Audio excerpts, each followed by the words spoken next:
Today is Tuesday, August 3rd, 2021. Coming up on Roland Martin Unfiltered, more than 7 million people, including children, facing eviction and homelessness because of the expiration of the CDC eviction moratorium. We'll talk with California Congresswoman Maxine Waters about what the White House plans to announce regarding this issue. Today is Black Women's Equal Pay Day. Black women are only making 63 cents for every dollar white men make. We'll be joined by Glenn Carr of Higher Heights for America to discuss that. New York City is the first place in the country to say that people who want to eat indoors must show proof of a COVID vaccine. And an independent investigation concluded that New York Governor Andrew Cuomo sexually harassed multiple women who work for him, as well as those who did not work for him. Many, including President Biden, are calling for him to resign. In Florida, 5 Miami Beach police officers have been charged with first-degree battery for the vicious beating of a suspect. In Iowa, 5 Black Lives Matter protesters settled with the state for banning them from the state capitol. And in Indiana, a community activist is facing murder charges in an incident where he was the lynching victim. And in our Next Door Marketplace segment, the co-founder of 3 Audacity Women's Initiative will tell you how her organization helps black entrepreneurs reduce overhead and increase their profits. And John Hope Bryan, founder of Operation Hope, will join us to talk about Will Smith, Jay-Z, investing in a company that owns rental properties. So why are black people taking shots at them? John will explain how that makes no sense whatsoever. It's time to bring the funk on Roland Martin Unfiltered. Let's go. He's got it. Whatever the biz, he's on it. Whatever it is, he's got the scoop, the fact, the find. And when it breaks, he's right on time and it's rolling. Best believe he's knowing. Putting it down from sports to news to politics. With entertainment just for kicks, he's rolling. It's on go, roll, y'all. It's Roland Martin, yeah. Rolling with Roland now. He's funk, he's fresh, he's real, the best, you know he's Roland Martin now.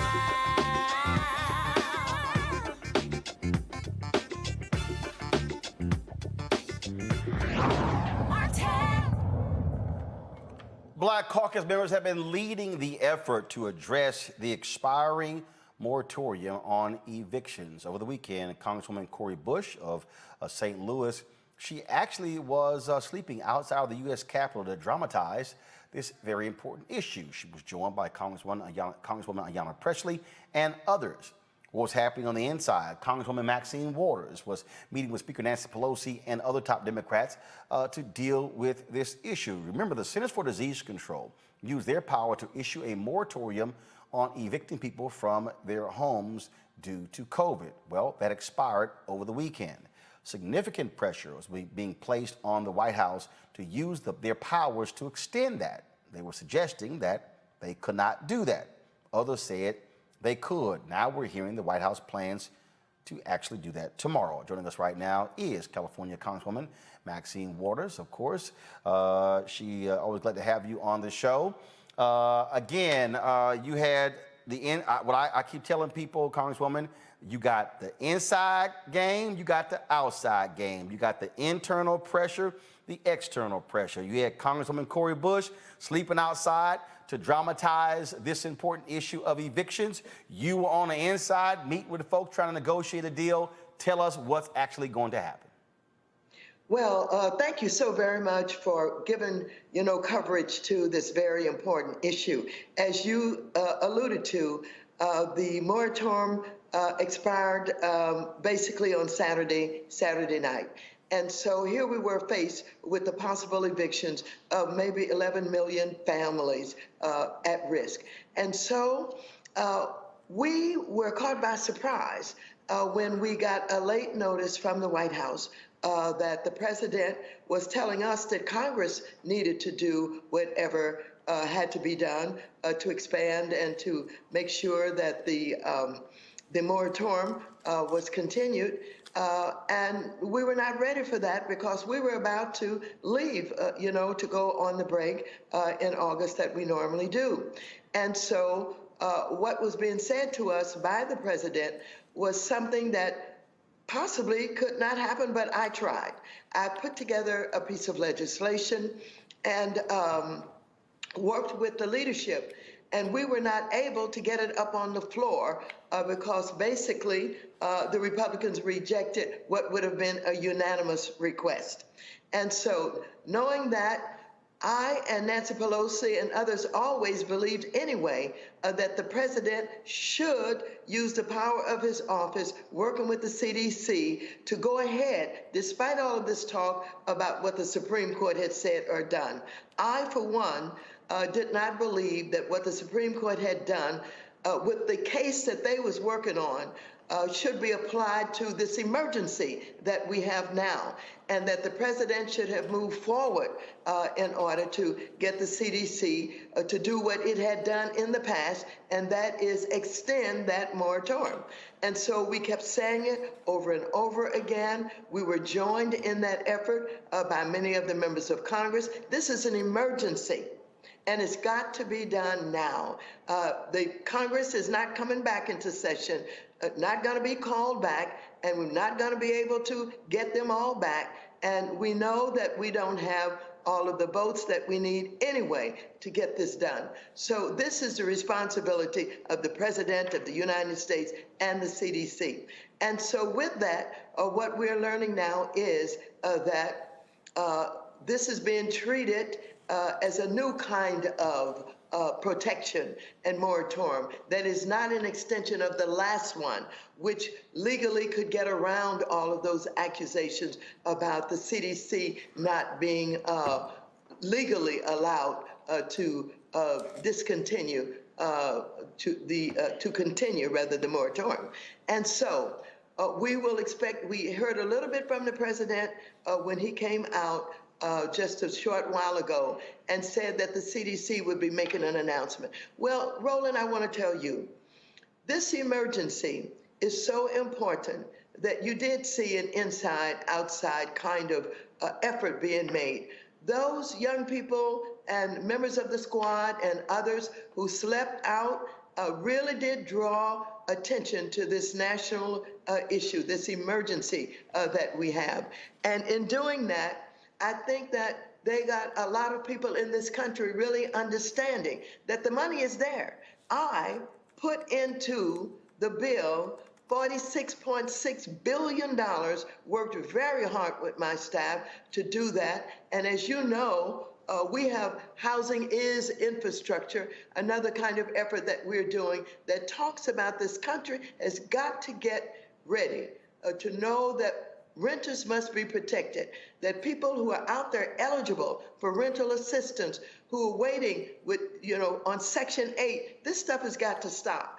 And so I think this is bringing all of this to the forefront. But we know this, and those of us who are working on this, we know that we cannot stand by or sit by and allow these children and these families to be put out on the sidewalk. We know that it's unconscionable to have the money in the hands of the states and the governors, and they not implement this program and know how to utilize this money, how to staff up, and how to get it done. I have worked with Yellen, Secretary of the Treasury, and I said the forms have to be simplified, that many people who are trying to, make the application just can't handle the internet and the way that these forms are, laid out and the information they have to gather and get in order to be eligible. We got to do away with a lot of that. We've got to make sure that we find out from the governors what's stopping you. What is your problem? Are you saying that you don't have enough staff? Well, Yellen has said, let me work with you on that. And she's put her staff together to do that. So now, with the unveiling of what CDC is going to do and what they're going to roll out with, I think this will give us a period of time to really put the push on to get these applications done. Once the renter makes the application and it's accepted, the money automatically goes to the landlords. And I'm worried about these small landlords with 2, 4, 6, 8, 10 units. This is their retirement income. Many of them still have mortgages they have to pay. But if we expect them to keep up the property and make sure that the plumbing and the electricity and all that's working, they've got to be paid. And I am convinced that we can get this done. We have to get it done. And I'm for the renters and I'm for the landlords, the small ones in particular. And I think the fight that we have been putting up is reaping us some benefits now. This emergency is being addressed. And this is what we were fighting for. Let's see how long that the protection will last, so that by the time it lasts, we'll be ready to take the next step to do what we need to do in order to make sure that all of this money that we have appropriated will be used, will be reused correctly, and that we will protect these renters. Yesterday, I was covering the Poor People's Campaign National Moral Monday here in D.C., and Reverend Dr. William J. Barber referenced what Congressman Cori Bush was doing. These are some of the photos from her Twitter page where they were out there at the Capitol. And one of the things that he said, and he said that was important, he said, isn't it amazing how this country was real quick, Congress was able to find the money for major corporations, airlines, and others who were impacted by COVID. Here we're talking about 7 million people. We're talking about people who are still dealing with not just the cost, if you will, but still dealing with daycare, still dealing with hours being cut, all of those things. And it's amazing how folk in Congress are real good at finding resources for corporate America, but when it comes to poor folks, when it comes to broke folks, folks who work, when it comes to people who are the frontline workers, we don't have it. It's just a little tight. We don't know how we're going to pay for it. You know, the shame of this is the money is there. I know. I put the money in the budget. I work with my staff. $46.6 billion. The money is there in the hands of the governors and the states. We sent the money to them. And so the lack of resources is not an excuse for not getting this done. But I want to tell you that these governors and some of the mayors, et cetera, they just didn't know how to get it done. They didn't know how to take all of these resources we put in their hands and make it work. And so we're saying to them, you've got to get it done. And in the period of time that this moratorium is going to be extended, we've got to do everything that we can, working with the governors and the churches and legal aid and nonprofits and all of that to help people. And this business about expecting everybody to know how to go on the computer and make application has got to stop. We have too many communities that are not computerized. Congresswoman, I was literally having a conversation today. It was a brother, he was businessman out of Atlanta. We were playing golf and we were talking about COVID. And I said, COVID exposed so much in this country. It exposed people to understand that for those of us where it's second nature to have a computer and 3 iPads and 2 iPhones and, oh my goodness, we got 250 megabits per second up and down, Wi-Fi. That's not a whole lot of people. And yeah, the people go, hey, sign up, go online. And the people going, what are you talking about? I remember during one of the debates, a lot of black people got mad when Biden made this comment about African Americans and others not being able to go online. People like, oh, Biden's saying we don't know how to go online. No, what he's saying is there are places where they don't have Wi-Fi, where they can't afford to actually do it. There are rural places in this country where they can't. And yes, there are a lot of people, it's just simply, they're not walking around with smartphones. Hell, their most advanced phone is still a flip phone. And so we got to stop being, let's just be clear, technology snobs and arrogant and are somehow assuming that everybody knows how to use this stuff when they simply don't. And what we've got to do is, when we have these kinds of efforts, we've got to make sure that we have opportunities for people who are not computer literate, who don't use computers. When, I think about a lot of the grandmothers that are raising their grandchildren, and they're doing everything that they can, but they can't get on the computer and go online and do these applications. And we found that out with the children who were out of school. And, these middle class, upper middle class communities were doing homeschooling, and they were, dealing with the problem of the kids not being in school, but mother or fathers or relatives or whomever would help with doing the education that was needed while they were not in school by homeschooling, et cetera. Do you know how many poor families, how many families of color did not have the opportunity to do the homeschooling in the way that they were saying this was the alternative, with the kids not being in school? And so that gap is going to be felt. And unless we have, strong summer schools, and I don't know what's happening with Delta, if in fact, the schools are going to be able to work and to do what we want them to do to educate our children without all of them being put at risk, we've got to find a way by which whatever systems we're developing for whatever problems, that it is a dual system. It's a system for those who use computers and who are computer literate and educated and all of that, and those who don't necessarily have them or have access to them. We've got to have a way for people to be able to manage their lives in this technology that we're all having to deal with. And Congresswoman, for all the people out there, and let me just go ahead and say, all y'all out there who bitch and moan, the CBC, they don't do anything. This is a perfect example of what happens when you've got a CBC member, a veteran like yourself, chair of a committee that deals with the money. What happens when you've got younger CBC members who may not have the leadership, but they're using social media to dramatize a story.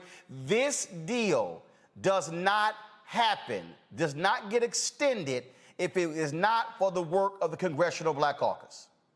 Well, let me just tell you, for people who complain or criticize, they really don't have an understanding of the work that we're done, work that is done that they don't see, they don't understand, they don't know about, the kinds of things that we are able to stop that would be detrimental to our communities, the fights that we have in the back room, the work that we do, the meetings that we hold.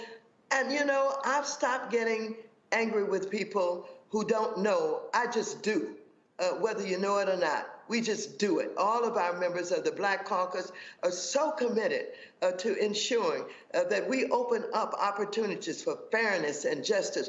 I created the first ever subcommittee on diversity and inclusion in the history of this of the Congress of the United States, so that we can open up opportunities for not only careers in financial services, but contracts and other kinds of things. We're dealing with the big banks. We got the MDIs, that is the Minority Depository Institutions, our black banks, and the CDFIs, the Community Financial Development Institution. You know, we've gotten them money not only in the PPP, but joining with Warner, we got another $12.5 billion that we're, getting to them now. People don't know this. They don't understand why they're going to be able to get that loan from their community bank now that they've got resources. But we do this work. And like I said, I don't even get angry with people anymore who don't know it. We just do it because this is what we're committed to, and this is what we're going to do. And this is how we were able to show what we can do as we've been dealing with COVID-19, and the way that we pushed for our PPP, and the way that we pushed for additional unemployment benefits and the stimulus money, and for people on the front lines. That was people of color being at the table in a real serious way that was moving the agenda. We're going to keep on doing it, too. Oh, and that's one of the reasons why, and I can tell people, I've been talking to CBC members specifically about how this COVID money is being spent, what is not being going to black-owned media, and now all of a sudden, we tried to tell them, 9 months ago, targeted plans, target communities. No, now all of a sudden they're trying to do that. And so, yeah, CBC members are there, and I've been talking to them directly, and we're still trying to get these issues. So great job, Congresswoman Maxine Waters, and the same goes to Congresswoman Cori Bush and all the other CBC members who put the work in to get this moratorium extended. Thank you so very much for your coverage. Thank you so very much for your consistent unfolding the facts and helping people to learn as much as you possibly can about what is happening, what is going on, and who's doing what. I appreciate you. Thank you very, very much. Congresswoman, thanks a lot. Take care. Will do. Thank you. All right, folks, let's go to our panel. Teresa Lundy, Principal Founder of TML Communications. Dr. Mustafa Santiago Ali, former Senior Advisor for the Environmental Justice EPA. Amisha Cross, Political Analyst, Democratic Strategist. Amisha, I want to start with you. Again, for the people who, I'm telling you, it drives me crazy. And I got no problem if people offer a real criticism, if it's a substantive criticism.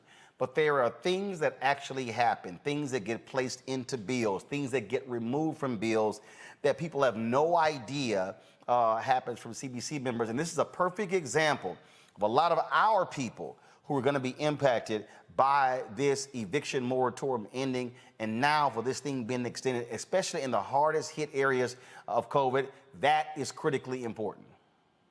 Absolutely. I think that Congresswoman Maxine Waters took it away, really, not only in describing the dire straits that we're about to be faced by over 11 million people, and being mindful that those were families, many of them single parents with young children, but also passing the buck where it needed to go. This, yes, Congress has a role, but we can't forget that the White House could do something. And I think that got lost in part of the conversation.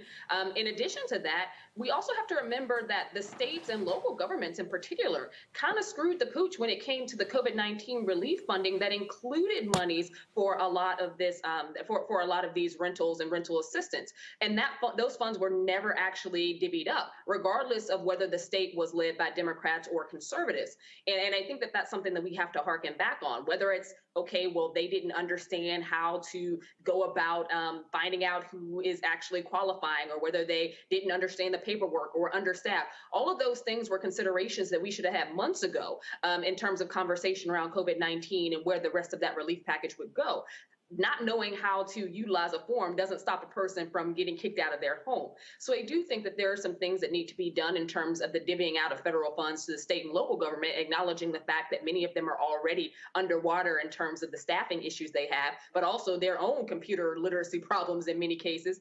But beyond that, I think that we have to really lean in on the fact that people like Cori Bush work so hard. And I was out there. I did spend a night at the Capitol as well, where she really put a spotlight on the issue. She had talked about it for a very long time. I know on Twitter there are so many people who argue that this was a last-minute push. It wasn't. Her and several others across Congress have been making the claim and staking the claim for there needing to be something done before the deadline hit and people were going to be sleeping out in the streets. That was the reality. And I think that this goes to show again that activism matters, that protests matter, that showing who you are and what you stand for makes a difference. And that even in this very partisan political environment we happen to be in right now, we have to do something. And we have to remember that there are lives at stake. And in many cases like this, those lives included people in urban areas, rural areas, people, like you said, who are often forgotten about, but often those who look like us. A lot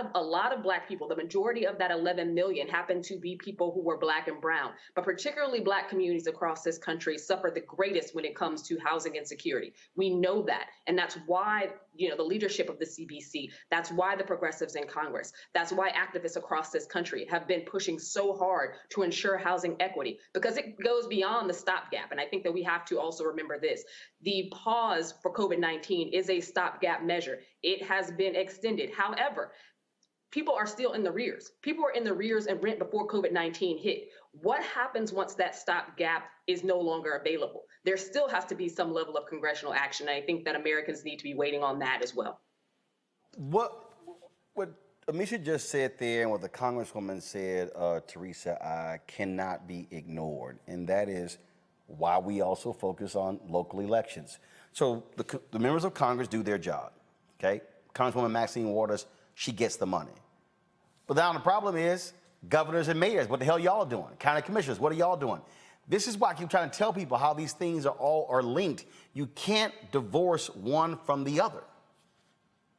Absolutely. So it comes to, and I agree with so much, my colleague just referenced to, because when we talk about local and state elections, we talk about the priorities. So some of them, when, again, we're in pandemic. So I know the business community in some areas have been on high alert. But then when we talk about the housing crisis and when it's time for eviction moratoriums and to have that conversation and people getting kicked out of their homes, it becomes a very slippery slope, because some of those funds would already allocated to other initiatives and programs without really seeing the need for the seniors and for those who may be at risk losing their homes, and did not see the pandemic come into fruition in hindsight.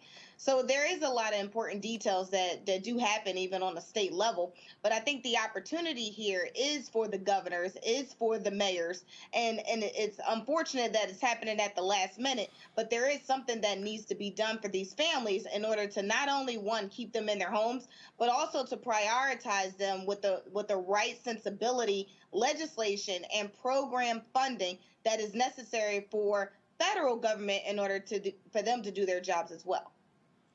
You know, Mustafa, the point that I made to the Congresswoman, it's amazing how Congress loves to make excuses to help the poor, but boy, we can hook up the rich real quick. Yeah, exactly. You know, each time that those who are already wealthy reach out, they get what they need. Of course, they have the lobbyists and they have the others who are there continually advocating for them. And then, of course, they have congressional reps who are continually advocating for them as well. You know, we knew this was coming. That's where I have a problem. You know, we knew the possibility of this actually happening. And for folks not to have their act together gives me pause. It gives me pause because we also know that there is a huge amount of money that's going to flow, whether we're talking about the bipartisan infrastructure bill or a number of these other bills that will be coming. So what are we going to do to build real accountability to make sure that the states, the counties, and the local governments, one, have the capacity, and two, actually follow through? Because if we're going to have real talk, we know that they have held dollars before that were critical in protecting people's lives and helping to make sure that they had a foundation underneath of them, a number of different dynamics. We know that in this country, at this particular moment, right here tonight, over 30 million people are dealing with the digital divide, which was raised earlier. And we know that there are folks who can't or have not yet been able to utilize the tools that everybody else is using to kind of, you know, get in and get their resources and so forth, you know, and such. So we just got to make sure that we're actually moving forward and making the investments, both on the human side and on the financial side, to make sure that this process becomes more efficient and more streamlined, or our folks will continue to lose. And we just can't allow that to happen. And we can't allow it to happen, Roland, because we got folks who are literally getting kicked out of their houses in the middle of a pandemic. We're getting people kicked out of their houses, dealing with these extreme heat events and other things that are going on. So folks are getting hit with these double and triple whammies that shouldn't have to go through this. And then, as the first panelist shared, we also know what's coming in the sense that all this huge amount of debt that has been built up, that we've got to make sure that we're finding a way to relieve people of that. So I'm looking forward to continue to push on Capitol Hill and at the White House to do whatever I can, and folks who are in my sphere to try and make that change. Well, one of the reasons why we are facing the situation we're facing right now is, in fact, black folks don't get paid on the same level as white America, especially black women. Across the nation, black women make 63 cents for every dollar that white men make. It takes up to 19 months to obtain the same amount of money that their white male counterparts do in a year. The question is, how do we change that? How can we do that with public policy? How are we pressing corporations to do their part? Glenda Carr is president and CEO of Higher Heights for America. They, of course, are here to help black women get elected to office all across the country. Glad to have you back on Roland Unfiltered. So this issue here, when we talk about equality in America, when we talk about fairness, we talk about freedom, we talk about saying, look, if I'm doing the job, pay me the same way you paying the cats over here.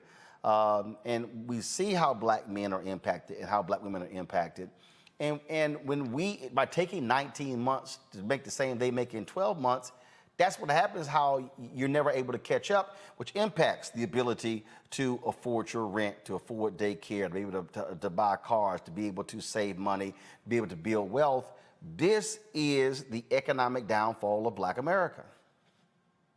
Absolutely. I mean, this day reminds us that black women work as hard as our counterparts and we are paid less. And Roland, be clear, that is Black women who are working in hourly wage jobs to Black women that are working in the C-suites. When you say 19 months, right, that is 579 days more in a year. And you're exactly right. I penned an op-ed that ran on BET.com today, and it talked about if we actually got our, paid the whole dollar, not just the 63 cents, it's 2.5 years of child care we would be able to pay in our current job, 156 more weeks of food. When we're talking about the moratorium on rents, Black women disproportionately are evicted at a higher rate. If we were paid our whole dollar, that is 22 more months of rent. And in a lifetime of being paid less, it's the inability for Black women to build wealth. And so, from a policy standpoint, how do you change it? Well, at Higher Heights, one of the things I think we need to do is ensure that we're electing leaders that come from similar lived experiences. When we elect women, working women, mothers, women of color, and Black women, they bring those lived experiences to city halls across this country, state legislatures across this country, and Congress, to be able to talk about why a wage disparity matters. When Vice President Kamala Harris was in the Senate, she championed the Pay Chair Fairness Act. Ayanna Pressley, Brenda Lawrence, all the 26 Black women in Congress. This is an issue that they champion. New York Attorney General Tish James, who's in the news on something else today, right, Roland? Certainly as the public advocate of the New York City, used her bully pulpit, not only to talk about fair wages for city workers, but also was able to use her influence in that office. And so Black women elected leaders have been leading the way from a public policy perspective, but we also have to talk about how our private industry can ensure that Black women are paid fair wages, but frankly, also talk about in the private sector about the transparency. Oftentimes, women don't know they're being paid less. So having some transparency in knowing what wages are. Be clear.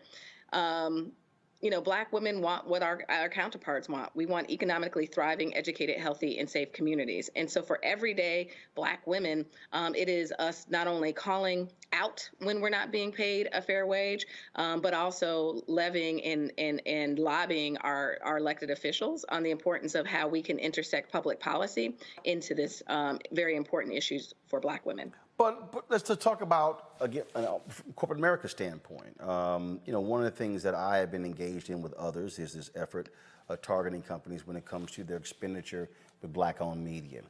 And it's really interesting, Linda, to talk to people Black folks who will say, why are y'all doing this? I'm like, well, first of all, most of y'all who's saying that don't own a damn thing. So you're used to getting a check. You're not used to endorsing the check. There's a difference. The thing that I keep trying to explain to folks is that we're not going to change this by allowing companies to continue to give us aid. No, it's investment in terms of contracts.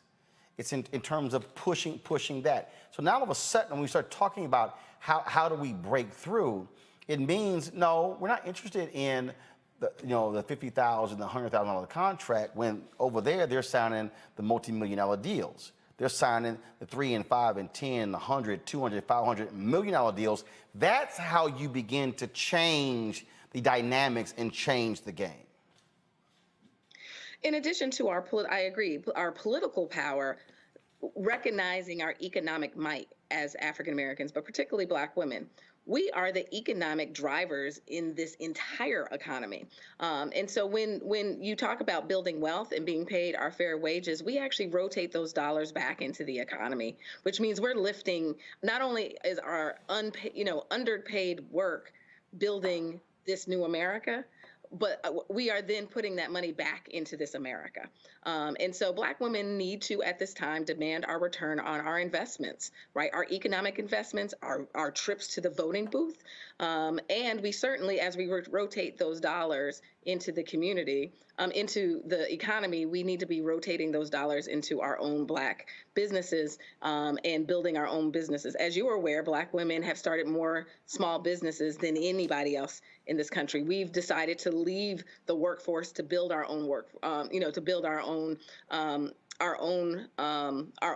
companies. The problem is, as you know, we then are not invested in or do not have access to capital. So this notion of even when we go and build our own businesses, we are still being given less money or lent less money. So we have to know our own worth, and knowing that we are the economic drivers, and part of that economic drivers then is we ought to be being paid fair wages.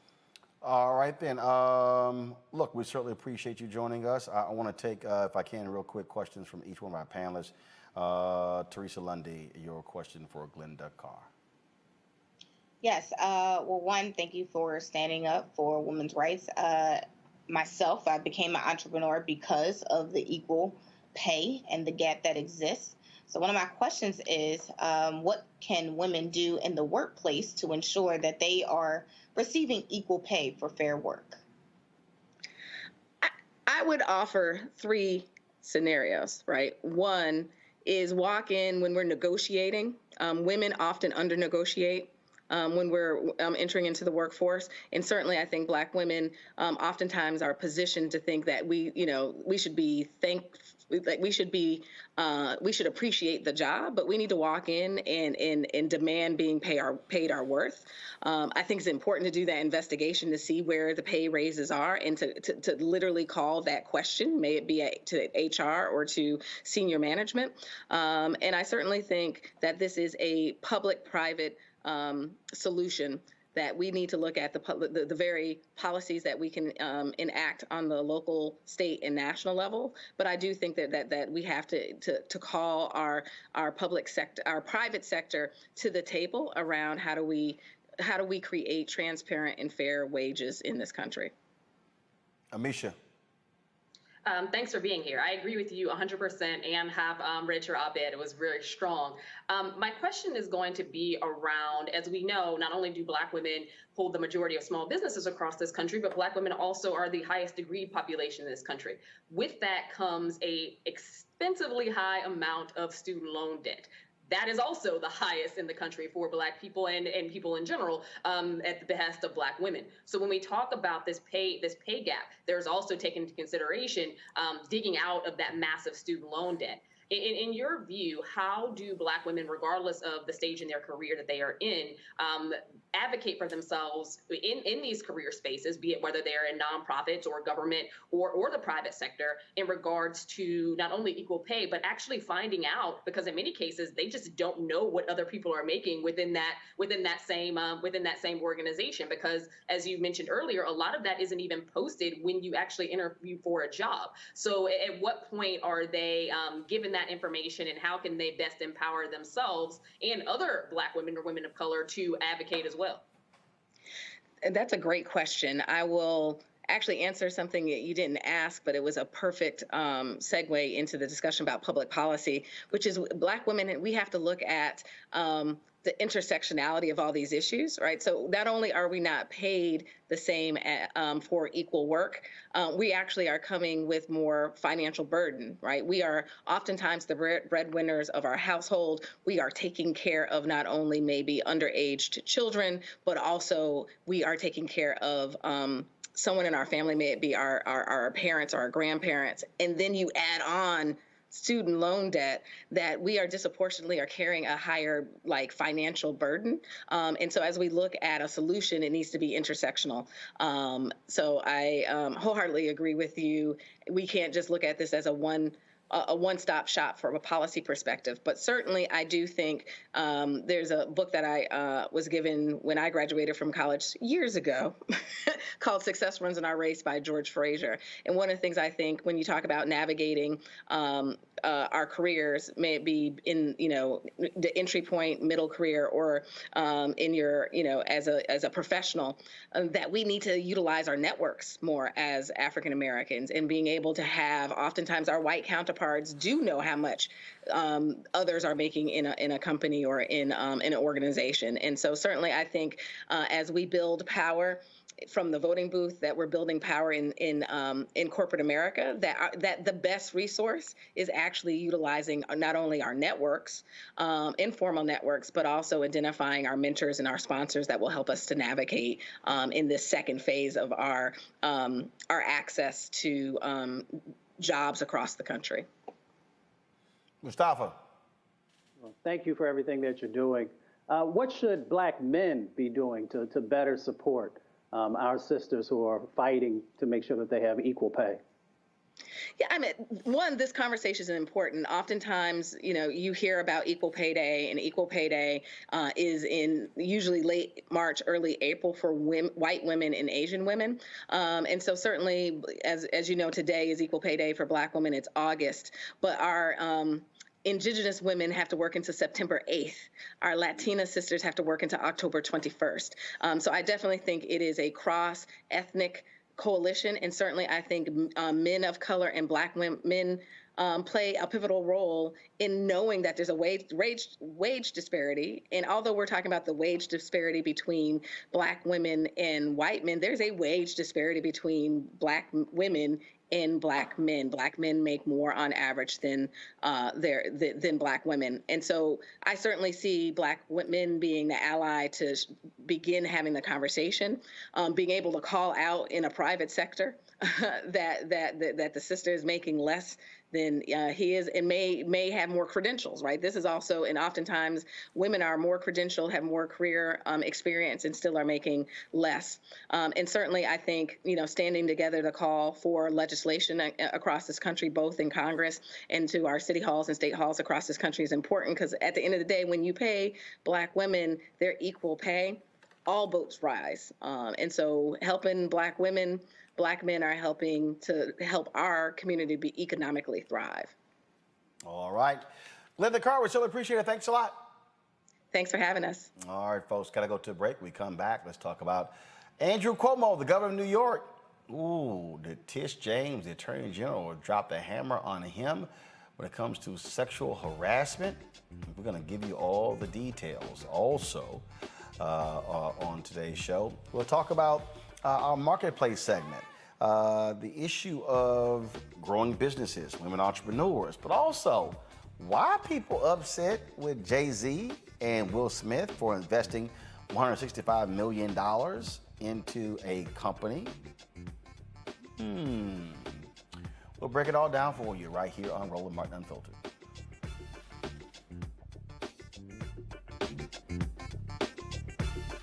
White supremacy ain't just about hurting Black folk. Right. We got to deal with it. It's injustice. It's wrong. I do feel like in this generation, we've got to do more around being intentional in resolving conflict. You and I haven't always agreed. Yeah. But we agree on the big piece. Yeah. Our conflict is not about destruction. Conflict's going to happen.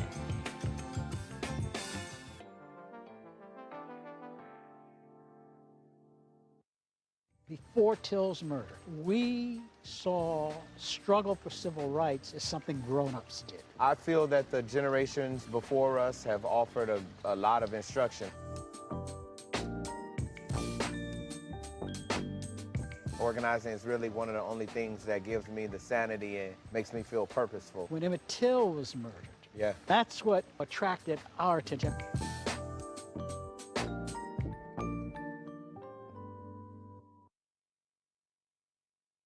Hi, I'm Vivian Green. Hey everybody, this is your man Fred Hammond, and you're watching Roland Martin, my man, Unfiltered.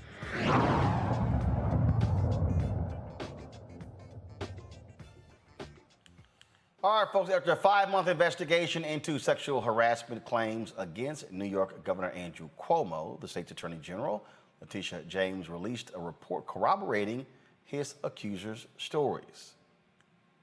The Independent's investigation found that Governor Cuomo sexually harassed multiple women, many of whom were young women, by engaging in unwanted groping, kisses, hugging, and by making inappropriate comments. Further, the governor and his senior team took actions to retaliate against at least one former employee for coming forward with her story, her truth. And Governor Cuomo's administration fostered a toxic workplace that enabled harassment and created a hostile work environment where staffers did not feel comfortable coming forward with complaints about sexual harassment due to a climate of fear and given the power dynamics. Now, Cuomo, who requested the investigation, says despite the report, he has done nothing wrong. Know directly from me that I never touched anyone inappropriately or made inappropriate sexual advances. I am 63 years old. I've lived my entire adult life in public view. That is just not who I am, and that's not who I have ever been. Investigators spent those 5 months speaking to nearly 200 people, including staff members and some of those who made complaints against Cuomo. Thousands of documents, texts, and pictures had to be reviewed as part of the inquiry. James says there's evidence Cuomo and his senior staff worked to retaliate against a woman who accused him of harassment. There were attempts to undermine and to politicize this investigation. And there were attacks on me as well as members of the team, which I find offensive. And our focus, again, should be on the bravery and the courage of these 11 women and of the others who came forward. These allegations were substantiated. They were corroborated. And the team before you, Ms. Clark and Mr. Kim, are professionals who are widely respected, not only in New York, but all across this nation. And I support their work, will defend their work, and I believe these women. We were tasked with the responsibility of engaging in an investigation. And we have concluded our investigation. And our work is done. And so as it relates to next steps, that's entirely up to the governor and or the assembly and the general public. But the work of the Office of the Attorney General and these special deputies has concluded. We were tasked with the responsibility by the governor of the state of New York to issue a report, and we have issued this report. And all throughout the process, we've put our heads down, we've done our work, and at this point, we're going to allow the chips to fall where they may. President Joe Biden was asked about this story at today's White House news conference. This is the question and his response.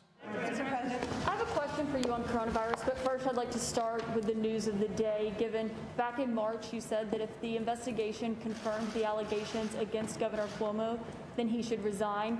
So will you now call on him to resign, given the investigators said the 11 women were credible? I stand by that statement. Are you now calling on him to resign? Yes. And if he doesn't resign, do you believe he should be impeached and removed from office? Let's take one thing at a time here. I think he should resign. I understand that the state legislature may decide to impeach. I don't know that for a fact. I've not read all that data. And he's using a photo of you embracing him in his self-defense to say that these are commonplace kind of embraces that he made and the allegations against him. Do you condone that? Look, I'm not going to fly-spec this. I'm sure there are some embraces that were totally innocent. But apparently the Attorney General decided there were things that weren't. If I could ask you a question about the evictions. All right, let's bring in my panel here, Teresa Lundy, of course, Mustafa, as well as Amisha Cross. So, Teresa, you're in communications. You saw the governor's response. What does he do next? admit to the American people that he has done wrong and apologize continuously to these women and remove himself from office. That's the only thing that he can do. It's not like he's hurt. He's made a book. He's, and millions of dollars have been. Look, he has a legacy. I think this is the right time to get out. Knowing that these allegations are against him. But there's no more room for him to really stand on the sidelines to say it is not me. It is, it's not my intentions anymore. But it would be him showing massive leadership to him in his standing, in his legacy, and his policies to show what he has done, not only in the pandemic, but prior as governor. But again, his allegations can't be ignored. So the only thing he can do right now is bow down and bow out of that leadership position to allow somebody else who doesn't have that type of scrutiny to lead the office with integrity. One of the things that also jumps out here, Amisha, is Andrew Cuomo's brother, Chris Cuomo, host on CNN. According to this report, Chris Cuomo actually helped Andrew Cuomo. First of all, he participated in strategy calls with his brother and helped craft his response to the sexual harassment allegations. Should he be removed off the air of CNN as a result of this report? I think that's going to fall under the purview of what CNN decides is a workplace violation and what isn't. I think that when it comes to family matters, there are a lot of people who will try to protect their siblings, their parents, and whomever they're related to by blood, even if it means doing some things that are probably not up to par with values of any sort. And I think that that's what we saw with Chris and Andrew Cuomo. The big issue here for me isn't whether or not his brother is going to get caught up by CNN as much as it is, well, actually, I don't think that Cuomo should have been allowed to even interview his brother on CNN during the duration of this process, but we saw that happened regardless. The issue for me here is that everything that Cuomo is accused of doing, people knew he did for years. Because the 11 women who came forward and who are presented in that 165-page document from Letitia James's office, these are women who had most of their groping, most of the inappropriate comments. All of those things were done in the public eye, in a public face. So other people were easily able to corroborate said stories because he didn't do a lot of this stuff in private. There was a level of emboldenment that comes from Cuomo specifically, and his apology was horrible at best, but it was a semi-apology. He wasn't really sorry about anything, but he doesn't want to admit to any wrongdoing. And I think that that's problematic because there are so many people and such a trail of basic indecency that he did for years in that office. We know that there's a statute of limitations on these cases. In particular, I think it's 3 years. Right now, we're looking at a situation where there can still be some civil suits that these women could bring against the governor. But I agree with what was previously said. The smartest thing for him right now would be to resign. His legacy is already tarnished. That's over and done with. He will never be able to run for anything else, and nobody is going to remember him for anything beyond these very egregious sexual harassment claims. But beyond that, I think that there are a lot of people who also should fall on their sword because Andrew Cuomo, like many others who are in higher office, do this to women all of the time, and other people around them see it, whether it is their executive staff, whether it was people who are fundraising with them, be it whether it's other Democrats who are high-level officials. A lot of the things that he did and he said, they took it as an old boys club and they were fine with it. And he continued to do it over and over with years under his belt of being a sexual aggressor. And I think that we should all come to grips with understanding this climate of workplace intolerable behavior that was funneled through that office, but also one that he had built and it became part of his facade. That was part of the Cuomo essence, to be aggressive towards women. And I think that we can't talk about this story without talking about the fact that Cuomo is that guy, and Cuomo was known as that guy, and everyone knew it for decades. And it is just now that he is finally about to face the music. So it was quite interesting. It was quite interesting, Mustafa, to see Andrew Cuomo's response include photos of President Joe Biden, President Barack Obama, hugging and kissing women. This is right here. This is literally what he included in his response. These are some of the images right here. Dude, you're the one who's facing the allegations. You're not facing allegation that you hugged somebody. You're facing allegations that you groped and sexually harassed women and they retaliated against them for complaining. Right. Yeah, he was just trying to be slick with it, trying to say, well, see, they did it and it wasn't misinterpreted, so this is just a misinterpretation of my actions. When you got 11 people, and there may be more, who are saying that you did these types of things, when you have law enforcement who are a part of your detail who says that you did these types of things, when you have staffers, when you have all these other folks, then, those commonalities usually lead back to something. Now, we know everybody is entitled to their day in court, but the reality of the situation is not only should he resign, but he should also get help, because sometimes we don't talk about that enough, that, he's still going to be walking around on this planet for a while. So he needs to go actually get help to not just understand what he did and why he did what he did, but to stop and make sure that it never happens in the future. And sometimes we don't make sure that we call that out enough when we're dealing with men. So yes, you should lose your job or lose these other types of things, but you also got to make sure that you're doing something to make sure that you are healing so you don't continue this type of behavior and hurt anybody else, because these ladies, they've got to carry this for the rest of their lives. Sexual harassment is a serious thing. And sometimes we'll say, well, if somebody wasn't raped, it's not that serious. Yes, it is serious, because you are hurting somebody both on the spiritual level and on the physical level and the mental level. So he has a responsibility to actually make sure that he never does anything like this again. Well, of course, he had made clear that he was going to be running for a third term. The question is, will that continue? His poll numbers have been dropping, and so we'll certainly see what happens next. Well, so let's talk about Florida, where 5 Miami Beach police officers face first-degree battery charges for allegedly using excessive force during the arrest of 2 black men, Delonta Crudup and Khaled Vaughn. That took place at a South Beach hotel. Check this out.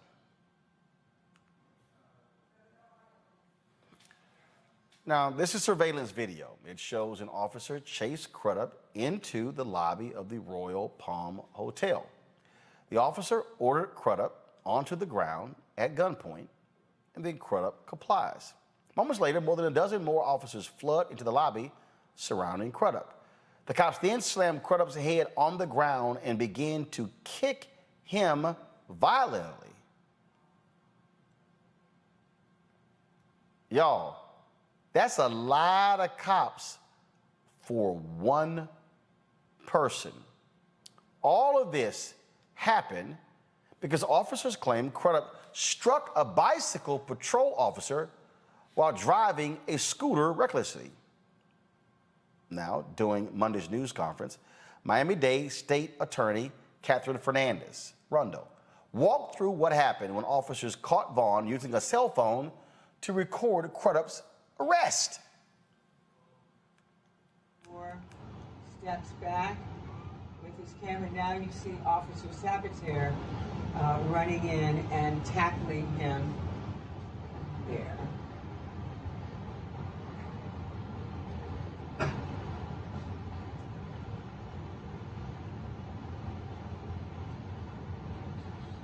Watch what happens next. I'm sorry, but it's all we have. It's what it is.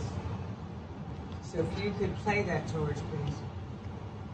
Now what you see, there's a series of punches in the back rib cage area or kidney area. It's on the back. You see that there? See that there?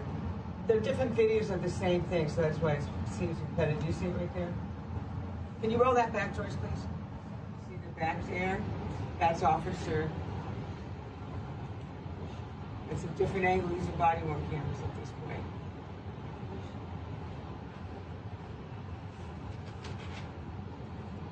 Then about 5 seconds later, I don't know if you can catch that there. See that right there? So Sergeant Perez had, who kicked him, had then, you'll see him come back around in just a second.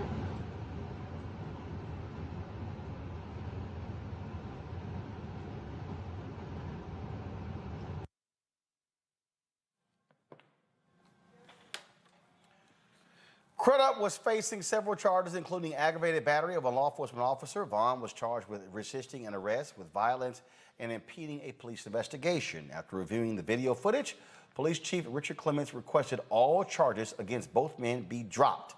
State Attorney Roland agreed and dropped the charges. Sergeant Jose Perez, officers Kevin Perez, not related, Robert Sebester, David Rivas, and Steven Serrano turned themselves in on Monday. This Mustafa right here shows you, again, when you have thug cops, how they will attack folks, beat folks, and they thought, we're gonna get away with this, but it was that surveillance video and body camera footage that actually did them in. And every single, now granted, it's misdemeanor charges, every single one of these cops should be fired, including, and in fact, the state's attorney general, the state's attorney complained that only one officer acted to pull one of the cops away, but the rest of them just stood around and watched them do what they do. All of them should lose their jobs. I agree. You know, being a police officer is a privilege, and it means that you carry yourself in that way. We see far too many instances where folks are handcuffed. They got their hands behind their back on the ground, and then people want to, you know, continue to beat on folks and to put their lives actually in danger. So this has to change. But also, you see police officers actually turn their back so they don't have to sometimes see what's going on. It's almost like some of these congressmen on Capitol Hill who say, well, I haven't seen the video yet, so I don't really know what went on. You know what went on. 21 police officers moved into that space. The gentleman was already, had his hands behind his back, and they still continued to pile on. Then they started whipping on him. And then they moved to the other brother who was recording it because they're like, wait a minute, we can't have this individual actually capturing what was going on. Of course, they didn't know that there were the other cameras that were also capturing these injustices that continue to happen. And that's why if you don't want to be a police officer, then don't be a police officer, you know? But you can't have this job and then continue to do things that you arrest other people for. And that's why you deserve to lose your job. And the folks who are standing around watching and not stopping these individuals from allowing this to further escalate, they also need to be, they've got to deal with the consequences of that as well. Amisha, the state's attorney said when the police chief saw the video, all he did was just put his head down on his desk. He was shocked and stunned by what he saw. It is shocking, but not necessarily surprising. It was hard to watch because as you were playing that, the guy's head was literally bouncing up and down off of the floor. You have individuals who, one, I don't know why all of those cops were called to the scene in the first place. That was a lot of people. And to the point that Mustafa made a moment ago, you have so many officers that were basically just standing around. At no point is anyone trying to stop the aggression or trying to de-escalate. Isn't that the whole point? That's what we hear in all of these cases, de-escalation. That's what you're supposed to do when you get on the scene. They came to the scene and escalated. There was not any amount of violence that was occurring before they got there. And I think that it's interesting because we always see in every case that these officers up charges when they're trying to eradicate their own culpability and their behavior. They up the charges for those who they were trying to take in. What can we expect? We've seen the body cam footage. We saw the footage that was taken from the lobby area in and of itself. This was a strike force used against two people. And I think that it was extremely egregious, but it's also, when does this stop? You quoted the chief being very disappointed in what he saw or thinking of it as unbelievable. No, sir. These are people you trained. These are people who come to work for you every single day. These are people who, I'm sure this wasn't their first incident of random violence. Police officers who respond like this are police officers who, just like anyone who assaults people in real life outside of the police uniform, these are people who have a consistent time of doing so. So they need to, it's not training. It's not a training issue. We already know that. It's not a training issue because this doesn't happen to white people. It is one of police abuse against those who are black and brown. And we consistently see black men in particular getting their heads beat in by these officers. And the question is, when can we expect police reforms to actually happen? When? Yesterday would be too far. We need these things to happen now because thank God those men came out of this situation alive, but far too many of our brothers do not. Well, I'll tell you what, Teresa, we have seen Miami Beach have lots of problems in the past with thug cops. We have, and it won't stop. We will continue to see, unfortunately, this injustice against civilians, against taxpayers, and against Black men and women until the justice system decides to do their part. And that is not only prosecuting many of the officers that we see in the videos continuously, but also reaching into their life savings, which is their pensions. So I've been a big proponent of pension snatching for those officers who choose not to understand the law when it comes to police civility and doing their jobs. Because it's not like, again, when police are may be reprimanded at one department, they just transfer to another, and that violence continues and someone else is hurt, and ultimately it could lead in another lost life. So why continuously just move the individual from department to department when we really need solutions from the Justice Department to do something holistically? All right, folks, an Indiana community activist is facing multiple charges in an incident where he was the victim. In July 2020, Vaughn Booker was a victim of a racist attack at Lake Monroe. This video ended up going viral, leading to charges against 2 white men involved. The Monroe County prosecutor declined the charges against Booker, but requested a special prosecutor to oversee the case. The special prosecutor hit Booker with misdemeanor trespassing and felony battery charges. Booker says he's charged because he declined to participate in mediation that would have resulted in him signing a confidentiality agreement and dismissing the charges against his white attackers, Sean Purdy and Jerry Cox. I'm sorry, am I missing something here, Mustafa? Really? We're missing justice. That's what we're missing, to even allow these charges to come up a year later. That's why we still have these issues around creating safe spaces, especially in the outdoors. Because you have, oftentimes there's no cameras around when you're in the outdoors, and you have these types of situations going on that, make it where Black and brown folks don't want to go into certain locations. So the other dynamic that you got going on here is that he also had white friends who were with him, and the white friends didn't catch any charges, although none of them should have gotten charges who was with Vox. So this is just another one of these dynamics where they try and balance stuff out. And if you don't do what they want you to do, if you don't want to sign off saying, going through mediation and you don't want to press charges and that kind of thing, then they come after you. And we've got to change that dynamic. And Roland, just let me add this. We also got to change the dynamics of the folks who are in these park services and those dynamics, because you find very few folks of color who are in that space, and often they don't enforce properly, and then they often have the same sets of dynamics that go on with officers, just like we just saw. Because you'll find that many of the folks who are in that space, they often are the ones that couldn't make it into the police force. So we got a whole bunch of work that we got to do. Teresa. I agree. I think there has been, one, I'm grateful again that the Black man had some video footage in order to counter his narrative against everyone else. But again, the injustice ensues, and I'm hoping justice actually is done.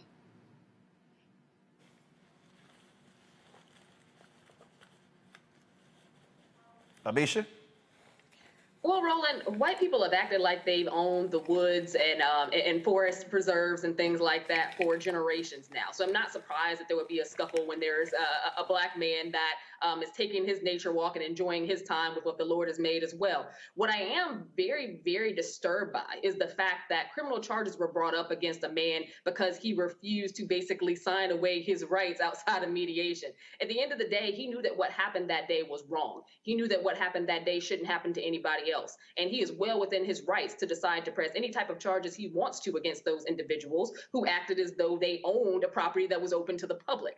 I think that, we see in so many cases where these random altercations happen because white people stake their claim on public lands or anywhere there happens to be a Black body present, and they decide to police it. And in this case, I'm so thankful that there was video footage, because at the end of the day, this could have gone a lot worse and he wouldn't have had a leg to stand on, because when it is a Black man facing several white people at once, including those who were in his own party, who probably could have done more but did not, at the end of the day, things end up going in an entirely different direction. So I'm hopeful that he finally gets his justice, but I am quite frankly very disgusted that there were charges ever actually presented towards the person who was actually aggrieved here, not towards those who committed the acts of very atrocious violence here. All right, folks, gotta go to a break. Before we do so, our friends with Seek.com, they are back.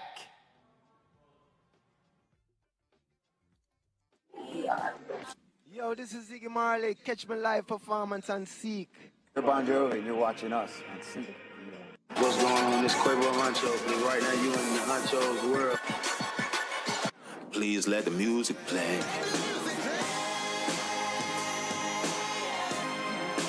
It's a Black-owned company founded by Mary Spio. They, of course, have their virtual reality content that you can actually see via their app, Seek.com, but they also have the products that they actually sell. So y'all, so one of the products you can see right here, folks, is their virtual headset that you see right here, which allows for you to actually see the content. Just simply place your phone right in here, and then you can actually see a particular video. But remember, they also have the great headsets, and so this is one, and actually they've added a new color. So you saw these before. We showed you these before. They're black and white. Excuse me, they're black and gold headsets, 360-degree surround sound.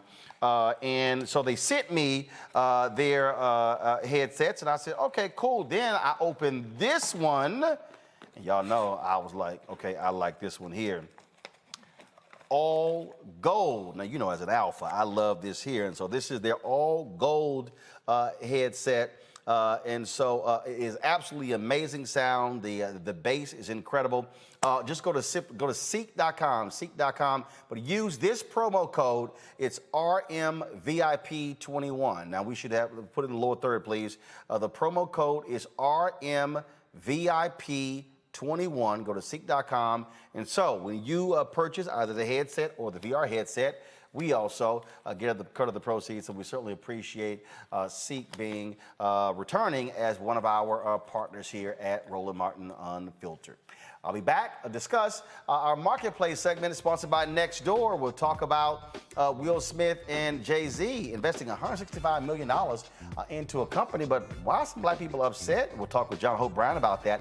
Then we'll talk with the sister who uses Nextdoor to really amp up her business with Black entrepreneurs. That is next on Roland Martin Unfiltered. When you study the music, you get Black history by default. And so no other craft could carry as many words as rap music. I try to intertwine that and make that create whatever I'm supposed to send out to the universe. A rapper, you know, for the longest period of time has gone through phases. I love the word. I hate what it's become, you know, and to this generation, the way they visualize it. Its narrative kind of like has gotten away and spun away from, I guess, the ascension of Black people.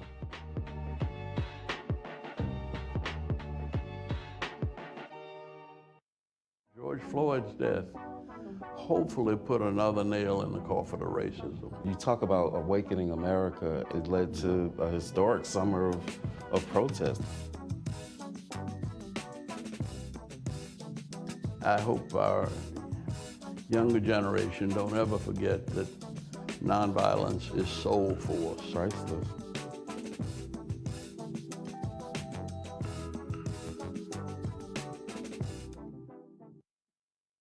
Hi, I'm Chaley Rose, and you're watching Roland Martin Unfiltered.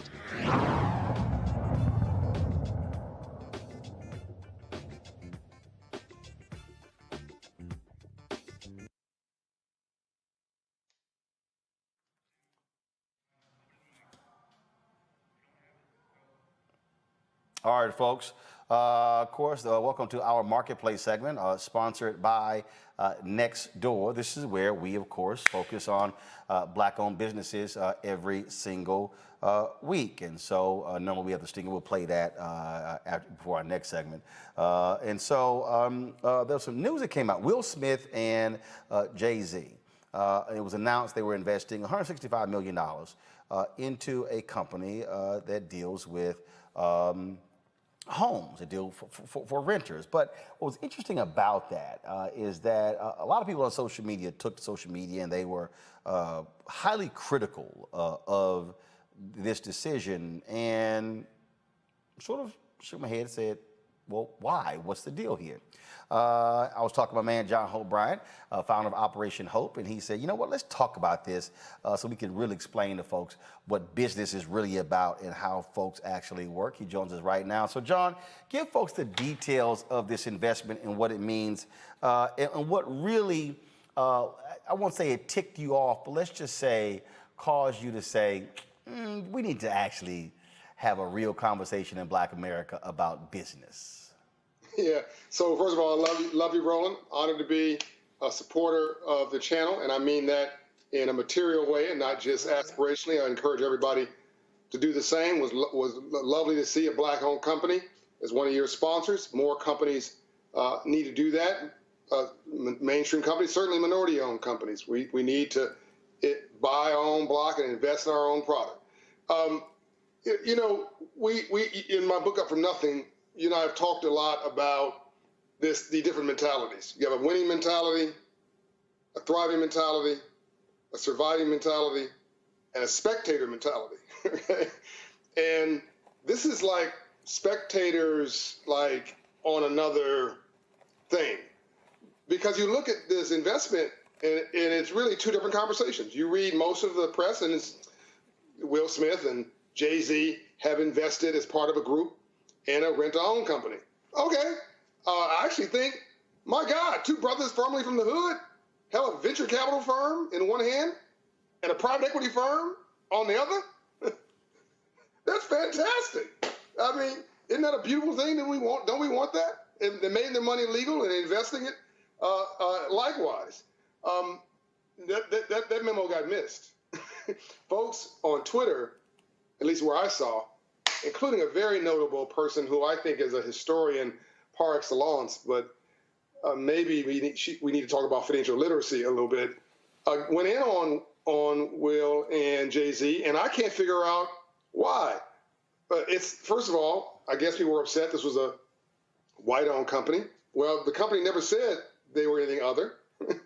They never said they were here to save Black America. It's a rent-to-own company, right?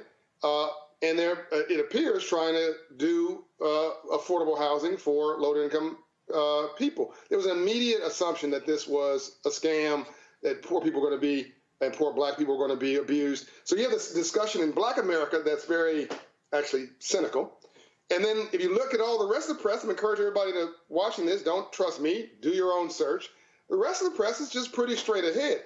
Couple of things, Roland. First of all, it wasn't just this is not Will and Jay putting in $165 million, as has been reported by our folks.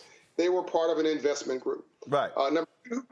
Number two, there's no bad reputation. And by the way, I think this company probably took a page out of one of my books for a company that I own that does something similar to what he's talking about. And I'm saying, as somebody who actually should be a little aggrieved by it, bravo. I'm happy that he got the investment and he's doing this thing if it helps our people. Now, if they are found to be scamsters, if this company is found to be illegitimate, we should be all over them like a cheap suit. But at the moment, it's just the perception that this company was doing rent-to-own and that somehow Jay-Z and Will Smith were manipulating our people. I can't figure it out. So here's a tweet that you're talking about. So this is the tweet right here that Nicole Hannah-Jones sent out on August 1st. The story from The Root: Jay-Z and Will Smith invest in a company to help low-income folks go from renters to homeowners. She tweets, "Credit counseling is not what will take low-income renters to homeowners. Wealth will. All this program does is charge struggling people additional fees for being poor, which is what every other predatory lender does." Now, it got that particular tweet, 3,000 retweets and 16,100 likes. Now, this is what the story actually says. Landis Technologies raised $165 million to purchase 1,000 homes. It says the company purchases, according to Bloomberg, the company purchases a house and rents it to the client until they can qualify for a mortgage. The client can buy it back at a predetermined price up to 2 years after the initial acquisition. As part of its service, Landis provides coaching for clients on how to manage their finances to improve their credit and save the amount they need for a down payment. Landis sets rents equivalent to its carrying cost on the home. It also charges a fee on top of the value of the property at the time of its initial purchase. If a client isn't ready to buy the home after 2 years, Landis may offer them more time or sell the property. Now, John, first of all, according to the company, they hope to convert 80% of the people from renters into homeowners. So let's unpack this. Nicole says in her tweet, credit counseling is not what it will take low-income renters to homeowners. Wealth will. You absolutely disagree with that because that's exactly what Operation Hope does. It helps people. First of all, go ahead and explain it. Yeah, that is, again, she's brilliant. We all know her from the 1619 Project. She's a historic. I don't want to disagree with her because I actually highly respect her. She's on my reading list for next week. But on this point, she's just wrong. If it makes her feel any better, I actually told Mr. Bill Gates he was wrong 2 weeks ago at a meeting I saw him at. So I'm not discriminating. On this point, she's just respectfully incorrect. It is actually my story, Roland, as you well know, that I got a financial literacy course at Compton, California. Banker came in my classroom, and I raised my hand at the second session and said, "Excuse me, sir, what do you do for a living, and how'd you get rich legally?" He said, "I'm a banker and I finance entrepreneurs." I said, "Sir, I don't know what an entrepreneur is, but if you finance them and it's legal, I'm going to be one." And that's who I am today after he gave me this incredible financial literacy course in home economics class. I now own 700 homes, just under that, from Atlanta and to North Florida. I have a portfolio of businesses, founded Operation Hope. You know the rest of the story, employing a few hundred people. Not because I have the money, but because I had knowledge in my head about money. In fact, Roland, let's flip this. If people say, "Oh, we don't need all this counseling thing. We just need money." Okay, I'll take all the money in the world, you and me, redistribute it to everybody in the world equally. Take the money from the top 3%, redistribute it to everybody equally. What will happen in 3 years? The top 3% will own it all over again, if nothing else changes. I'll go one step further. You win the lottery. You stop and see a homeless guy on the side of the road. You want to help them because you won the lottery. All you do is give him $1 million because you're got goodness in your heart. That's all you do. He'll be broke in 6 months because nothing changes here. Nothing's going to change here. Wealth is a mindset. There's a difference between making money, getting paid, getting that paper, getting that dollar. Want to make that money, which we are, unfortunately, as black people, overly obsessed with, and building wealth, which is what you do in your sleep. Financial literacy helps you understand that. It also, the last debate we had on your great program, this debate about home ownership, where folks say, "Oh, black people, we don't own the home, the bank does." What are you talking about, right? No, the bank owns the debt.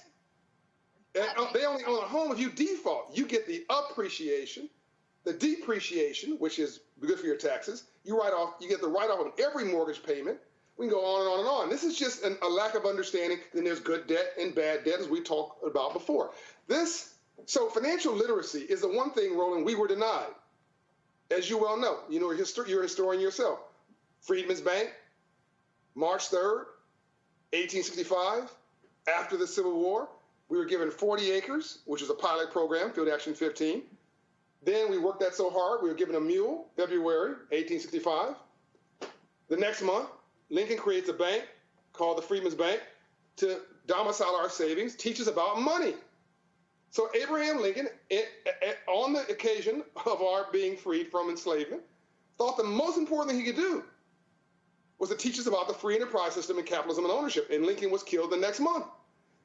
Roland, Frederick Douglass thought this was so important. In order to save the bank, he put $10,000 of his own money in the bank in 1865 to try to save it and try to run the bank. Unfortunately, it was gamed and it closed in 1874.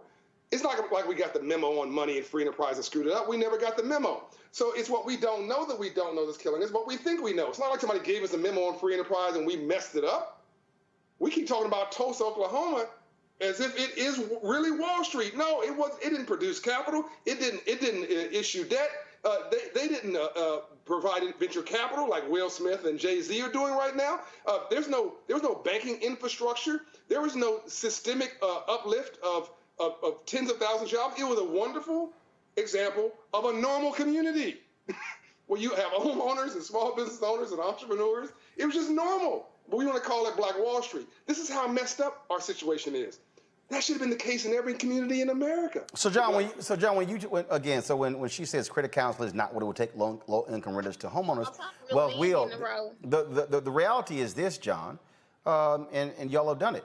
If you right now have, and let's just again walk people through. If you right now have a credit score of 500, and you're going to have a much higher interest rate if you try to get you a mortgage. But if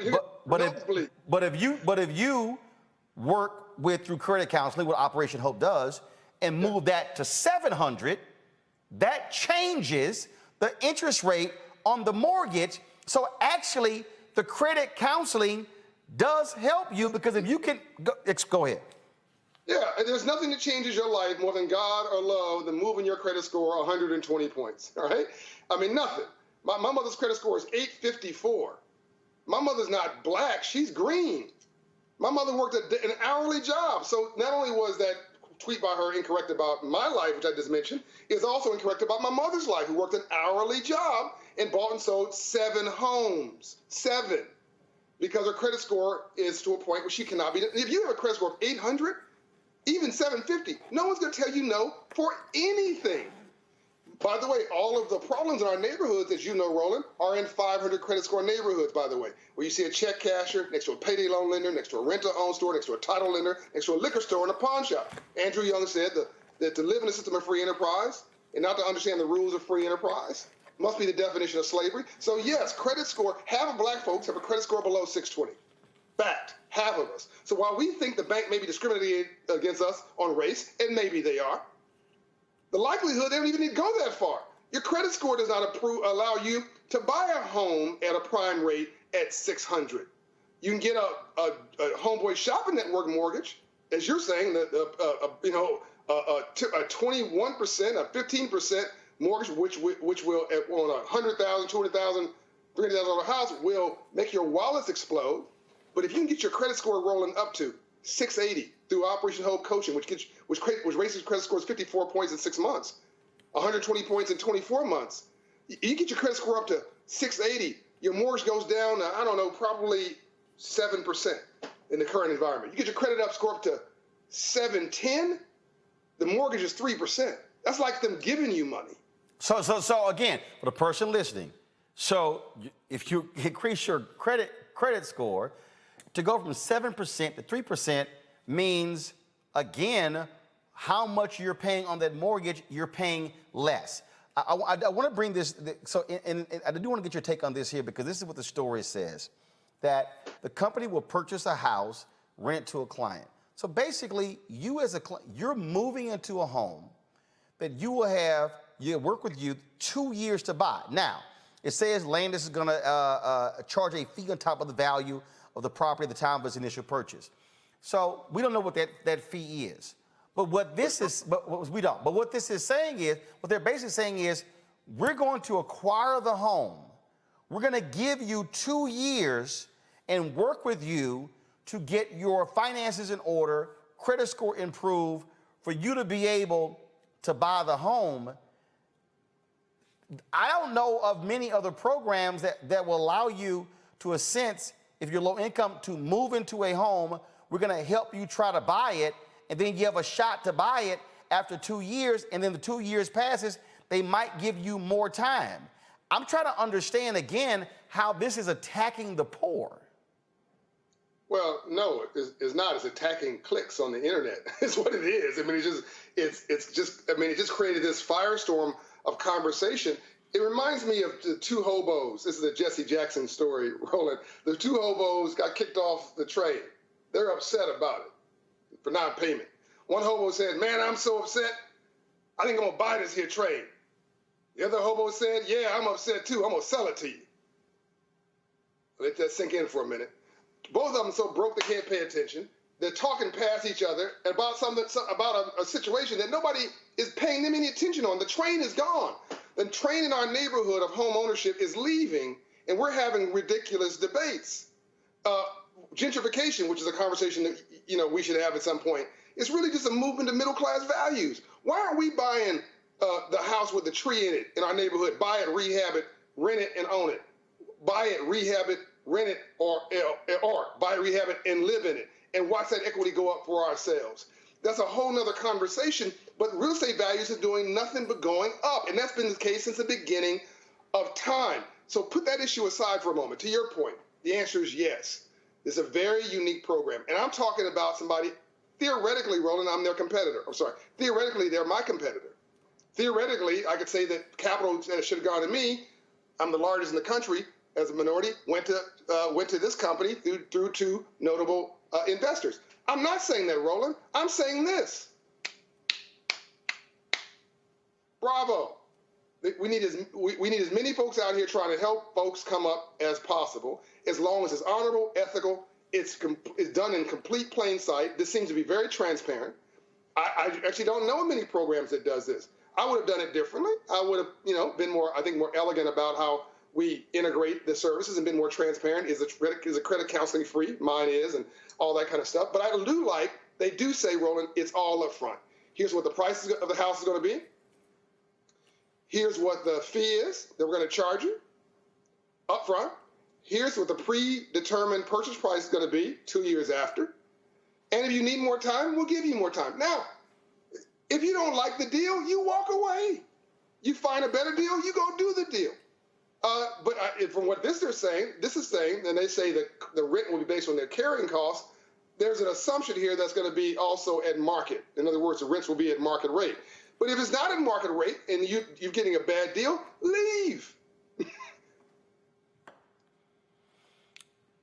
Sounds pretty basic to me. John Hope Bryant, founder of Operation Hope. Always a pleasure. Thanks a bunch. Radical movement of common sense. All right. I appreciate it. Thank you so very much. Okay. All right, folks. Time part 2 of Marketplace.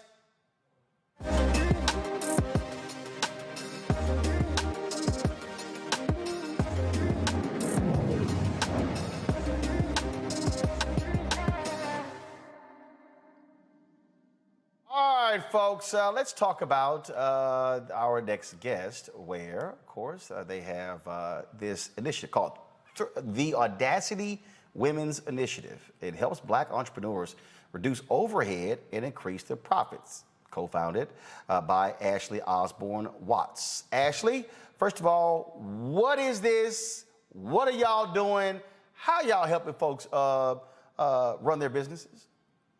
First off, let me just say thank you, Mr. Martin, for having me and giving me access to your platform to discuss what we have to offer. Thank you. Appreciate it. We are the Audacity Women's Initiative, a local group here in the Jackson, Mississippi metro area.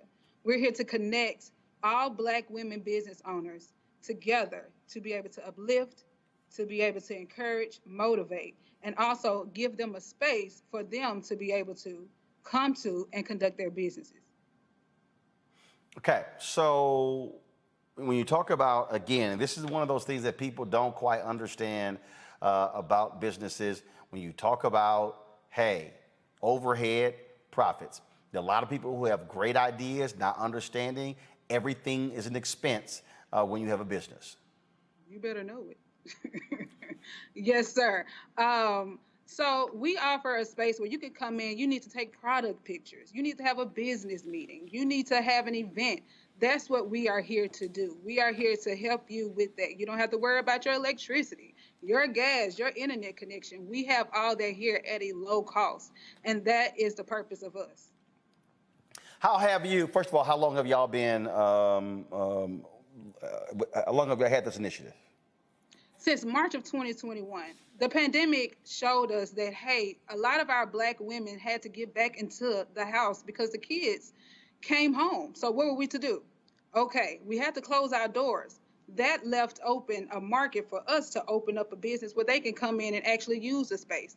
They don't need it all the time, but we have that space for them when they do need it. And so you're on the Nextdoor platform, and how are you utilizing that to connect with other entrepreneurs and to provide your services for them across the country? You know, the Nextdoor app was a godsend. It really was. It helped me connect with the different neighbors around our neighborhood and in the local area. So we had a community service event actually not too long ago, July 17th.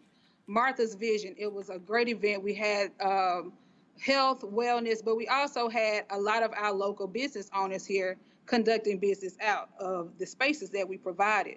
And we were able to connect with the different people around our area to let them know what we had going on, and also to connect with other different businesses so they can come and participate as well. So Nextdoor is something like a community for us, the same way we're a community for all Black women business owners. Wow, we've got questions from my guests, and of course, Teresa Lundy, you've got your own business. I'm quite sure you've got a question for our guests. Yes, and well, one, thank you so much for the idea. I think one of my questions will probably be, how are you guys getting more so engaged with some of the CDCs or some of the workforce development programs like banks who pretty much do this for small businesses? Have you guys made a relationship? And if not, is that something you're looking forward to do? I'm glad you brought that up. At our event on July 17th, we actually had banks come out. Trustmark National Bank, Community Bank, all of our local bank, River Hills Bank. We do believe in connecting with those people that can help bring the financial backup that we need for our local businesses. Mustafa. Yeah, well, once again, thank you for what you're doing. You know, I've been trying to get Black and brown folks to really pay attention to the contracting and subcontracting opportunities that this new administration, the dollars that are going to roll out here sometime in the near future. Are you all helping to prepare folks to be able to engage in that market as well? You're speaking my language. Actually, just last week, we had somebody come in, one of our actual own, Miss Jana Green. She came in and actually did a class with a lot of our young women who are starting their businesses to show them how to get bids at the local level, the state level, the federal level, how to sign up to be a disadvantaged business, a minority-owned business. So yes, we are. We're actually connecting those new, fresh blood, like I like to call them, with our old heads, like I like to call them. Amisha Cross. Hi, I have a couple of questions that I'm actually going to combine. My grandmother and a lot of my family lives in Jackson and Burton Addition area. With that in mind, I know a lot about the local area and a lot of the small businesses there. Is there a process that you have of actually partnering with or working with some of the local high schools in terms of funnels for entrepreneurship, as well as acknowledging what has long been held in the state of Mississippi as the brain drain, where you have so many people who go to college there but end up leaving as soon as they graduate because they don't see economic opportunities in the state? Yes, actually, we have not done that yet, but that is a great idea. I would love to partner with it because I'm from Jackson. I actually went to Tougaloo and Jackson State. Shout out to the HBCUs. So yes, that's actually a great way to connect with the people here. So I would love to actually deal in that. Yes, we haven't dealt in that yet, but I would love to. If you have any suggestions, please feel free. See, so all you gotta do is, Amisha, hit her on the Nextdoor app. You're good. Yes, sir.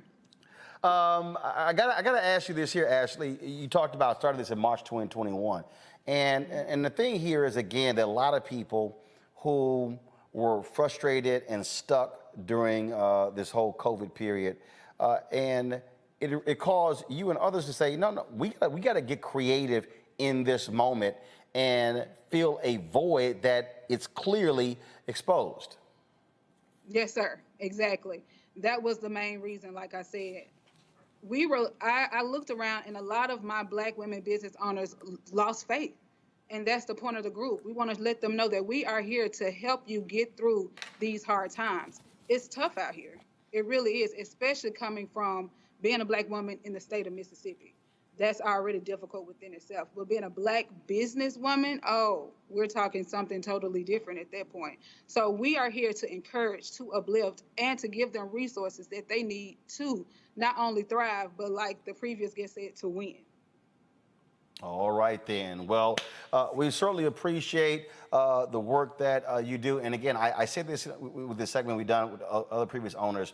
Utilize free opportunities at your disposal. The ability to be able to connect with people just where you are via the Nextdoor app, I think is just crucial.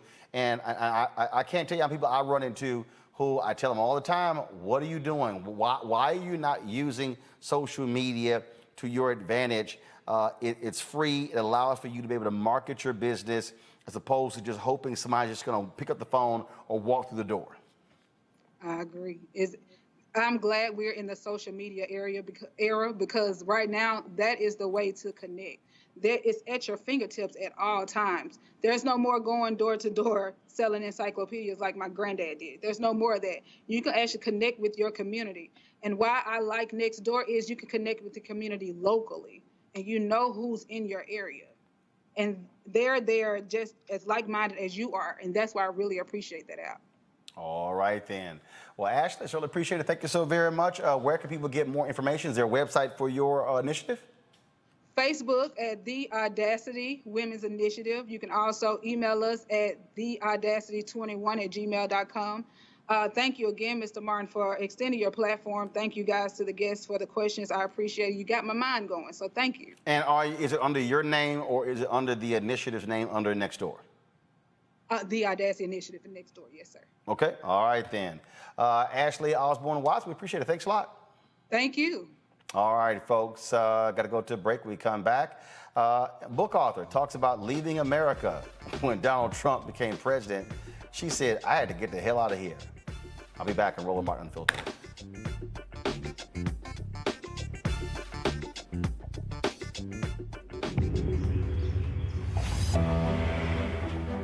One of the most stressful days of my life was when this one got out.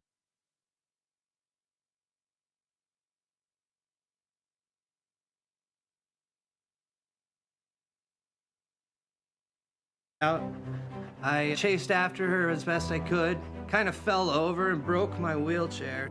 I was able to get back home and make a post. Within about 5 or so minutes, I had 3 or 4 different people coming to the rescue. One woman stopped traffic, just drove her right back to the house for me. It was a very emotional day. Over a period of 10 years, my neighborhood went from being almost 98% black to being 98% white. So all of a sudden, oh God, I'm the suspicious looking black man. I posted on Nextdoor that I no longer felt comfortable walking in this neighborhood. The response I got was hundreds and hundreds of neighbors offering to walk with me. This experience moved me and changed the way I saw humanity. At Nextdoor, we come to work every day to help cultivate a kinder world. We want to make sure that everyone has a neighborhood to rely on. When we started this company, we felt that technology had an important role to play in bringing communities and neighbors together. We knew that having the support of your neighbors was critical. And when I found out I was becoming a father, I panicked. What am I going to feed this kid? I posted, hey, any other gardeners who might have extra soil, seeds, equipment, and they came up from everywhere. As human beings, we want a sense of safety and anything that gives us that sense of connection. You drive through a neighborhood and you see houses and bricks, but really what you have is people, business owners and entrepreneurs. We know that the locals are what keep our restaurant going. When somebody says that they enjoy our restaurant, it brings us business. It's been really cool being able to cheer on your neighbors as they open up the next coffee shop. When Hurricane Harvey first hit Houston, I realized that Nextdoor was much more than just a day-to-day utility. It was a lifeline to the community. The neighbors have been using that Nextdoor app to coordinate evacuations. When the pandemic started, people did have the urge to help, but often they didn't know who to help. or how our Nextdoor group took off explosively. Just after a year, we had over 1,000 members. Nextdoor evokes a sense of pride in your neighborhood, and we know that people globally are craving for that. We posted our music video on the Nextdoor app.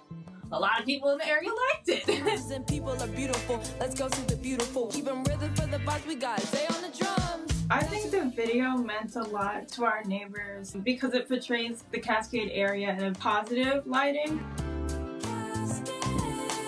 At the end of the day, this is a business model about people and neighborhoods and communities. Wouldn't it be beautiful to connect Wall Street to Main Street and to do well and do good at the same time?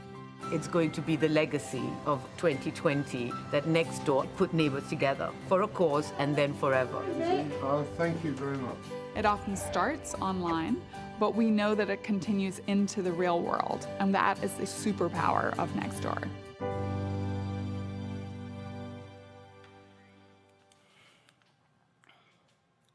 All right, folks, time for our book club. Okay, y'all missed that. Y'all missed the stinger. Let me go right to it. All right, a lot of people said that they wanted to leave America if Donald Trump became president. Well, guess what? Audrey Edwards did. She wrote a book called American Runaway, Black and Free in Paris in the Trump Years. She and I sat down for a conversation about this book. So, Audrey, all right, so how big of a deal was this black folks leaving America, reminiscent of folks doing so during Jim Crow? Well, I don't know. I can't speak for all the folks, Roland. I can only speak for me. And I made a pledge, kind of a threat, the minute Donald Trump declared his candidacy, that if anything as crazy as him winning was to happen, I would be gone. And that's what happened. He was elected. I couldn't believe it. But I also knew I had to leave. I didn't know what was coming, but I knew what was coming was bad, and I didn't want to be here. So you sort of had your Josephine Baker, James Baldwin moment. I did. And we all come to our moments differently. Circumstances are different. I knew, as someone who does real estate in New York, that Donald Trump had always been perceived as a joke, just from a business standpoint. And I also knew this was a man who had never been elected to anything. He had never been homeroom monitor. He'd never been head of the Glee Club. He had never been elected to any office whatsoever. So for him to suddenly be the president of the most powerful country in the world, I knew my world, as I knew it, was about to come undone. So I hightailed it for Paris, the city I've always loved. I knew people there. Were your friends and others? I mean, were they shocked that you follow through on this? Yeah, a lot of people didn't believe me when I was making the threat, and a lot of people didn't understand. You know, I have people who are not American born. I have a good friend who was born in Honduras. I have a biracial friend who is half Vietnamese and half Black. Her father was an American Black soldier. She was born during the Vietnam War. And the Vietnamese people had a historical hatred for the French because they had been there and occupied that country long before American troops came. So her attitude was, don't you know how racist the French are? And my attitude was, I know how racist America is, and I know it's about to become more so, and I'm out of here. So yeah, a lot of my friends, most of my friends didn't believe me, couldn't believe it. But it didn't matter because I'm a Taurus, and once I say I'm going to do something, I do it. And there was, and I really was at an age where I'm a baby boomer. I came through the civil rights movement, and I knew we were about to have some of the same struggles that we had 50 years ago. And I was just not up for it. As they say, I wasn't having it, not at this age. And sure obviously, a lot of other African Americans couldn't afford to make the decision that you made. And look, and the reason I cited Baldwin and Josephine Baker, because for a lot of African Americans today, they don't realize the number of African Americans, especially entertainers, who fled to Europe. Quincy Jones, people who saw the movie Ray, he talked about that. Yes. You know, spending some time overseas. A number of artists and writers. When I was reading Charles Barnett, first of all, Gerald Horne's book on Claude Barnett, the Associated Negro Press, the number of African Americans who literally left the country and who went to Russia and who went to Europe and other nations because they simply could not tolerate Jim Crow. Yes, yes, yes. And I think the artists and the entertainers have always been the renegades in our group. The artists, the writers are the thinkers. They are the people who are often the visionaries. They think outside of the box very often. That's what writers do, think outside of the box. And in the case of expatriates, they made a decision to move outside of the box. So yes, there was a history, there was a tradition of Black Americans in particular going to Paris. And that history went back to World War I, when Black American soldiers were sent to Europe and fought alongside French soldiers. And France sustained the biggest losses of all the European countries during World War I. And they really appreciated the courage and the valor of the Black American soldiers in particular, because they knew what their struggle was in America.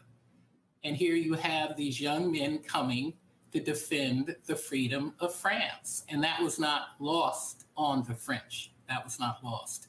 So there was a kind of affirmation for Black Americans by the French that didn't really exist in other parts of Europe. And there was a French appreciation for our style and our beauty, how we created music, how we walked, how we talked. And there was a reciprocal appreciation on the part of Black Americans. The French are very stylish. They are very passionate about their art. They've created great beauty in their architecture and in their clothing. So there was a symbiotic relationship between Black Americans and the French. That was the history. And it continues. It really does. There's still a large Black American expat community in Paris. Yeah, that was a sister who did a book on that a number of years ago. I wrote a story on her.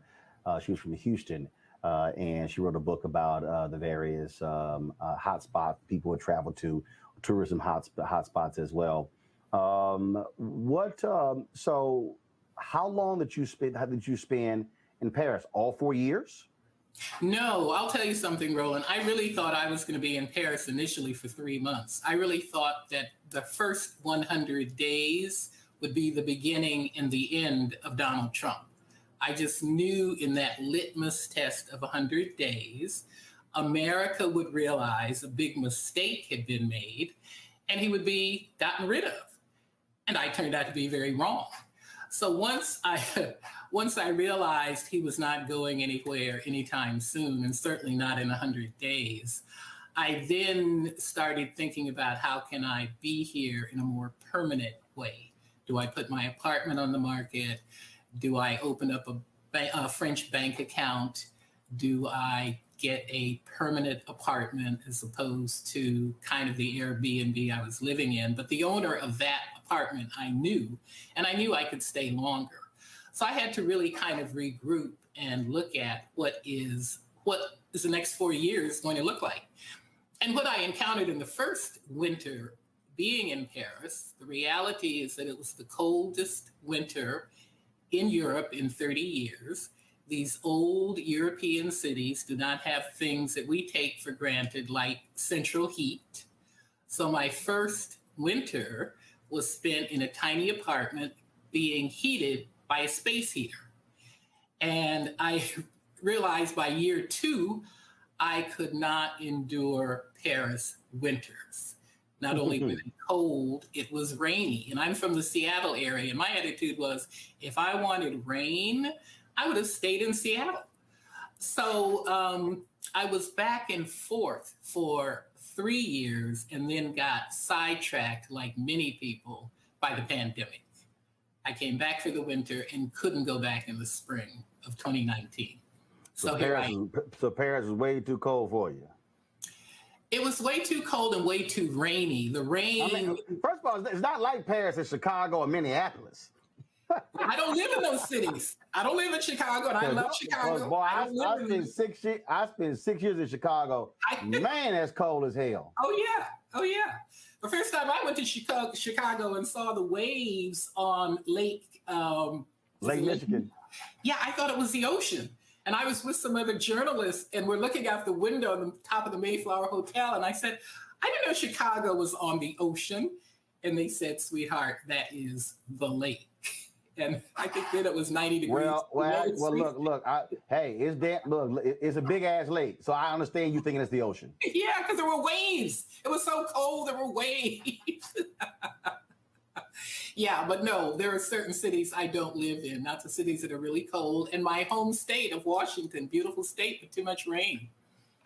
So you're going back and forth.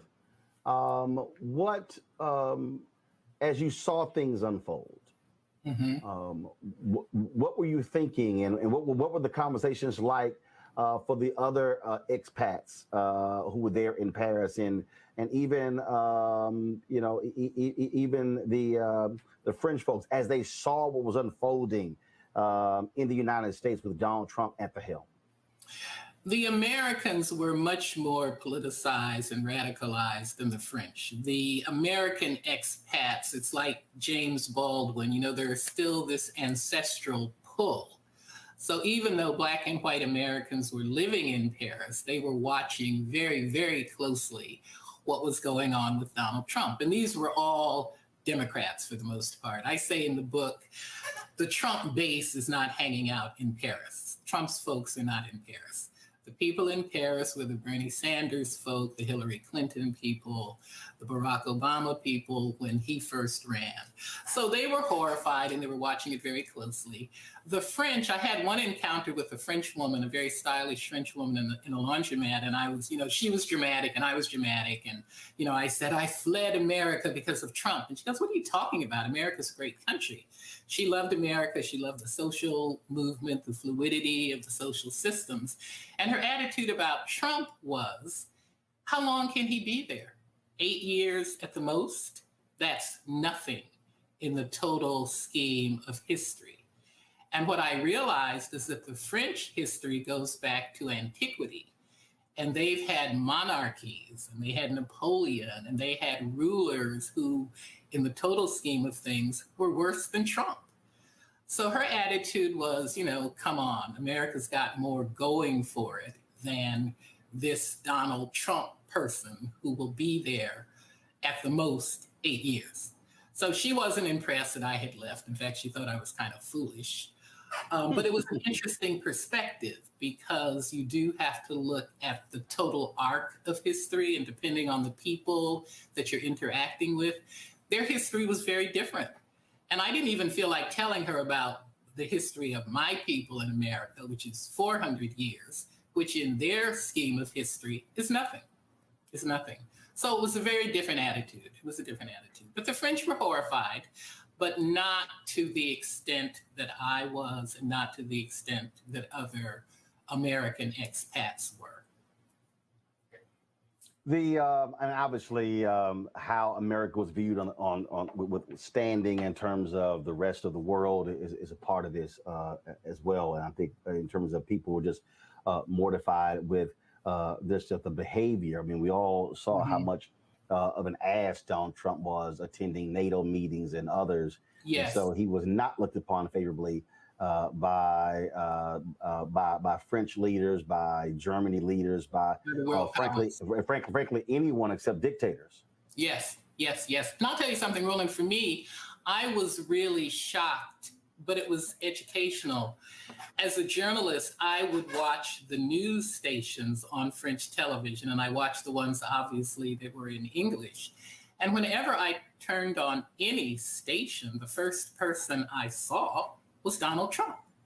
And what I realized is that America is so powerful and influential around the world that whatever we do, everybody is watching. And Trump was such a left field kind of phenomenon. Every single channel, the British channels, the French channels, the Arabic channels, every single channel led with this man. And I actually left hoping to get away from him, and I saw him up front and personal every day. So that was an education to me. I came to really understand the influence of America, just how powerful it is around the world. And then we saw the things he did, like, insult Angela Merkel, Chancellor of Germany. He didn't shake her hand. And then he came on to Emmanuel Macron when Macron came to the States. That's the French president. He came on to him kind of like, because Macron is cute. And Trump obviously thought he was cute, and he's, touching his arm and flicking something off of his shoulder and pulling him by the hand. And these are the kind of things that, European leaders are watching. And it's like, oh my goodness, this guy is really, just a crude dude. He's really a crude dude. And they saw that. And I do believe that America's standing was diminished somewhat. It had to have been. It had to have been. Because this was not the America that they admired. And Trump came behind Barack Obama. The French loved Barack Obama. They loved Michelle Obama. This was a class act. The Obamas, I think, to the French, epitomized everything that they liked about African Americans and African American culture. And then you have Donald Trump follow that. And the contrast was just, beyond glaring. What do you think the rest of the world, especially again, you being back and forth there, what do you think the French folks learned about America with those 4 years of Trump? Because there's a lot of people really do, people who don't travel don't really understand how America is seen across the world. There's some places where we're looked to as the beacon on the hill, where others look at us as being still colonizers. Did folks really understand the reality of white supremacy, white nationalism, and how it is not that far away? And in fact, we also, in Europe has had to deal with the rise of the far right as well. Yes. No, I don't think the French in specifically and Europe in general understand the virulence of American racism, because it's a different phenomenon. It's different from colonialism. It's a phenomenon based strictly on skin color. French are into class. So you can be any color. If you are of a certain class, you're accepted. The French don't dwell incessantly on race like America. The French don't keep records by race, nationality, country of origin. So you don't have this endless reporting and comparisons by race, because that's not what they're focused on. So I don't know if they know how many Senegalese are in Little Africa. I don't know if they know how many Eastern Europeans are in the other arrondissements. They don't, that's not what they're focusing on. So they don't understand the nature of racism as we experience it in America, because in America, it's all we focus on. And when you're away from that, it is so glaring. It's so glaring. You realize and I compare it to being in countries that don't have guns. If you're in a country that doesn't have guns, violence is not part of the air the way it is in America. And if you're not focusing on race endlessly, interactions are not based on race. They're just not. And that changes your experience, it changes your mindset, it changes how you view the world. So no, the French didn't understand. The French really admire America because we have social mobility, which is something they do not have to the extent that America does. And that's a strength. That's a strength. It's one of the things that gives us as Black Americans strength in Europe. And in my case, or because I was living in Paris, strength in Paris. So there's still an admiration for a country that can produce a Jay-Z who can start out being born in the Marcy projects of Brooklyn and grow up to become a partner in the Barclay Center in Brooklyn, a few miles from the Marcy projects. That does not happen in Europe, especially among people who are in the minority. See, Black Americans, we're still in the minority. So to have the kind of social movement that we do have, that's just not the reality in other parts of the world. And it does make America different. It does make it great in the minds of many people. My friend from Honduras, owns an apartment building in Brooklyn. She's a wealthy woman. She had opportunities here she never would have had in Honduras with its drug cartel. She's a Black woman. She's a wealthy property owner in Brooklyn. That could only happen in America. And that really is a fact. The couple of more questions, and one that really jumps out, and that is, in what you saw, assess the reaction you think of white Americans to Trump. Obviously, he was defeated in 2020, but the reality is the Republican Party is still the Donald Trump Party. They still are all about him, and frankly, that is not going to change.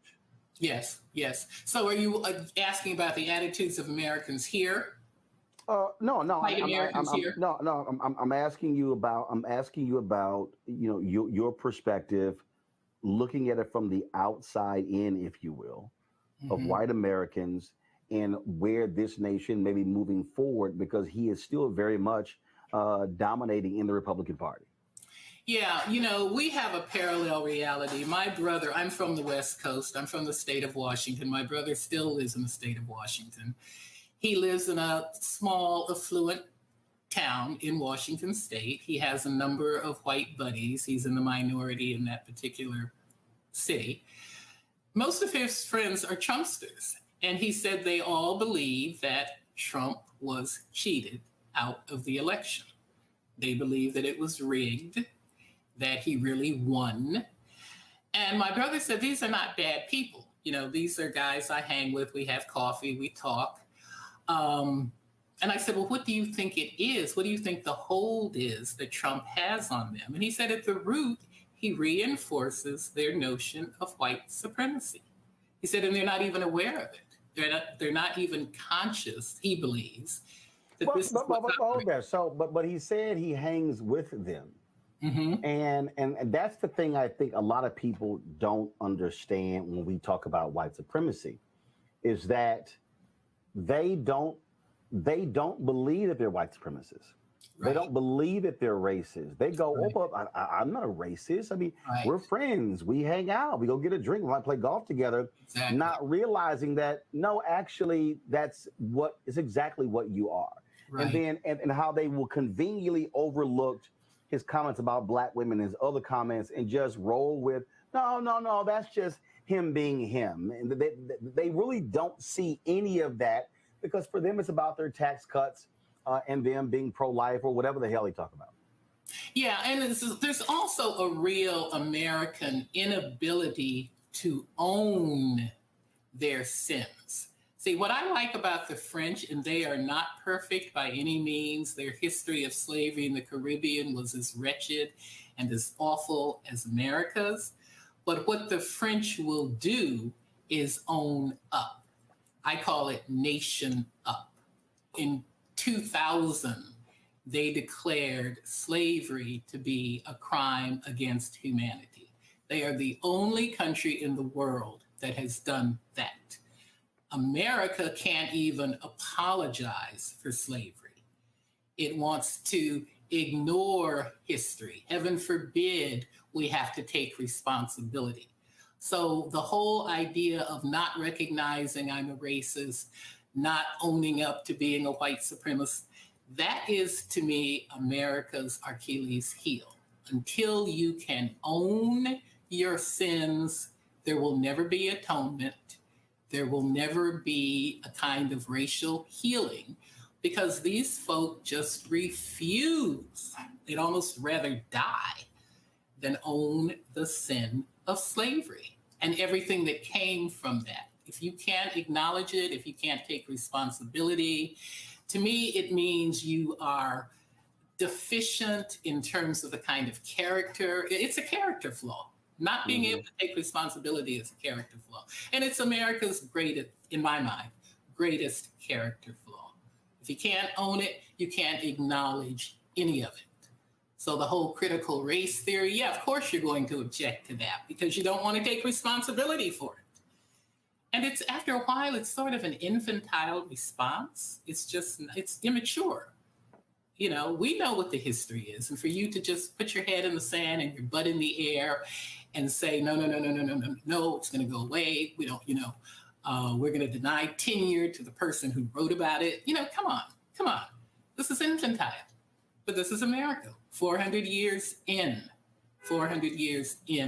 still cannot accept responsibility. Why don't we do that? Last question for you. What did you learn the most about yourself in this period? What I learned about myself, I learned that I'm an American. Every time I go out of America, I learn how much of an American I am, which I don't think is necessarily a bad thing. I think there are strengths in being an American. I learned that I could live with a certain degree of hardship that I found surprising at my age. I'm not 25 hiking, through the Pyrenees. I'm a comfortably retired woman in Brooklyn, but I could live in an apartment for a year that was the size of my second bedroom, the whole apartment. I could live with a space heater in the worst winter. I could live with no fan in a summer that had 107-degree temperature. It was a heat, hot streak in Europe that year, 2019. So I was proud of the fact that I was an older woman who could hang in a place that was more comfortable for me politically and spiritually and emotionally. So I was proud of myself for that. And I acknowledged the fact that in all of that, I want American comforts. I want central heat. I want a big bathroom. My bathroom was about the size of an airline bathroom. I'm not kidding, with a shower. And I'm 5'10". But you can adjust to those kind of creature comforts. At least I could, because the higher purpose was to be somewhere where I could feel that I could just be. And that's what I say about the French. They let you be. Nobody is coming at you. Nobody is looking at you if you walk into Hermes or Louis Vuitton. Nobody is looking like you. What are you doing here? I've walked into the finest restaurants by myself and the waiters are, busting their butts to seat me, to treat me well. So I love that about the French, that they respect my humanity. And they respect my autonomy, which is very important. And I don't think we realize in America, for me, autonomy is everything. I don't want to be bothered by somebody following me. I was out with my agent at a restaurant. She's a Black woman. We're having dinner. There are 3 white people at the table next to us. And one of the men said, "So, what are you girls doing?" What are we doing? We're having dinner. We're minding our own business, and why don't you do the same? But see, those kind of what I call personal invasions and personal assaults happen all the time in America when you're Black. People think they can just, come up on you. French don't do that. So I love them for that. I respect them for that. And I'm comfortable in that environment. All right, then. Audrey, we certainly appreciate it. Thank you so very much. Thank you. Thank you for having me, Roland. I appreciate that. Thank you. All right. All right. Take care. You too.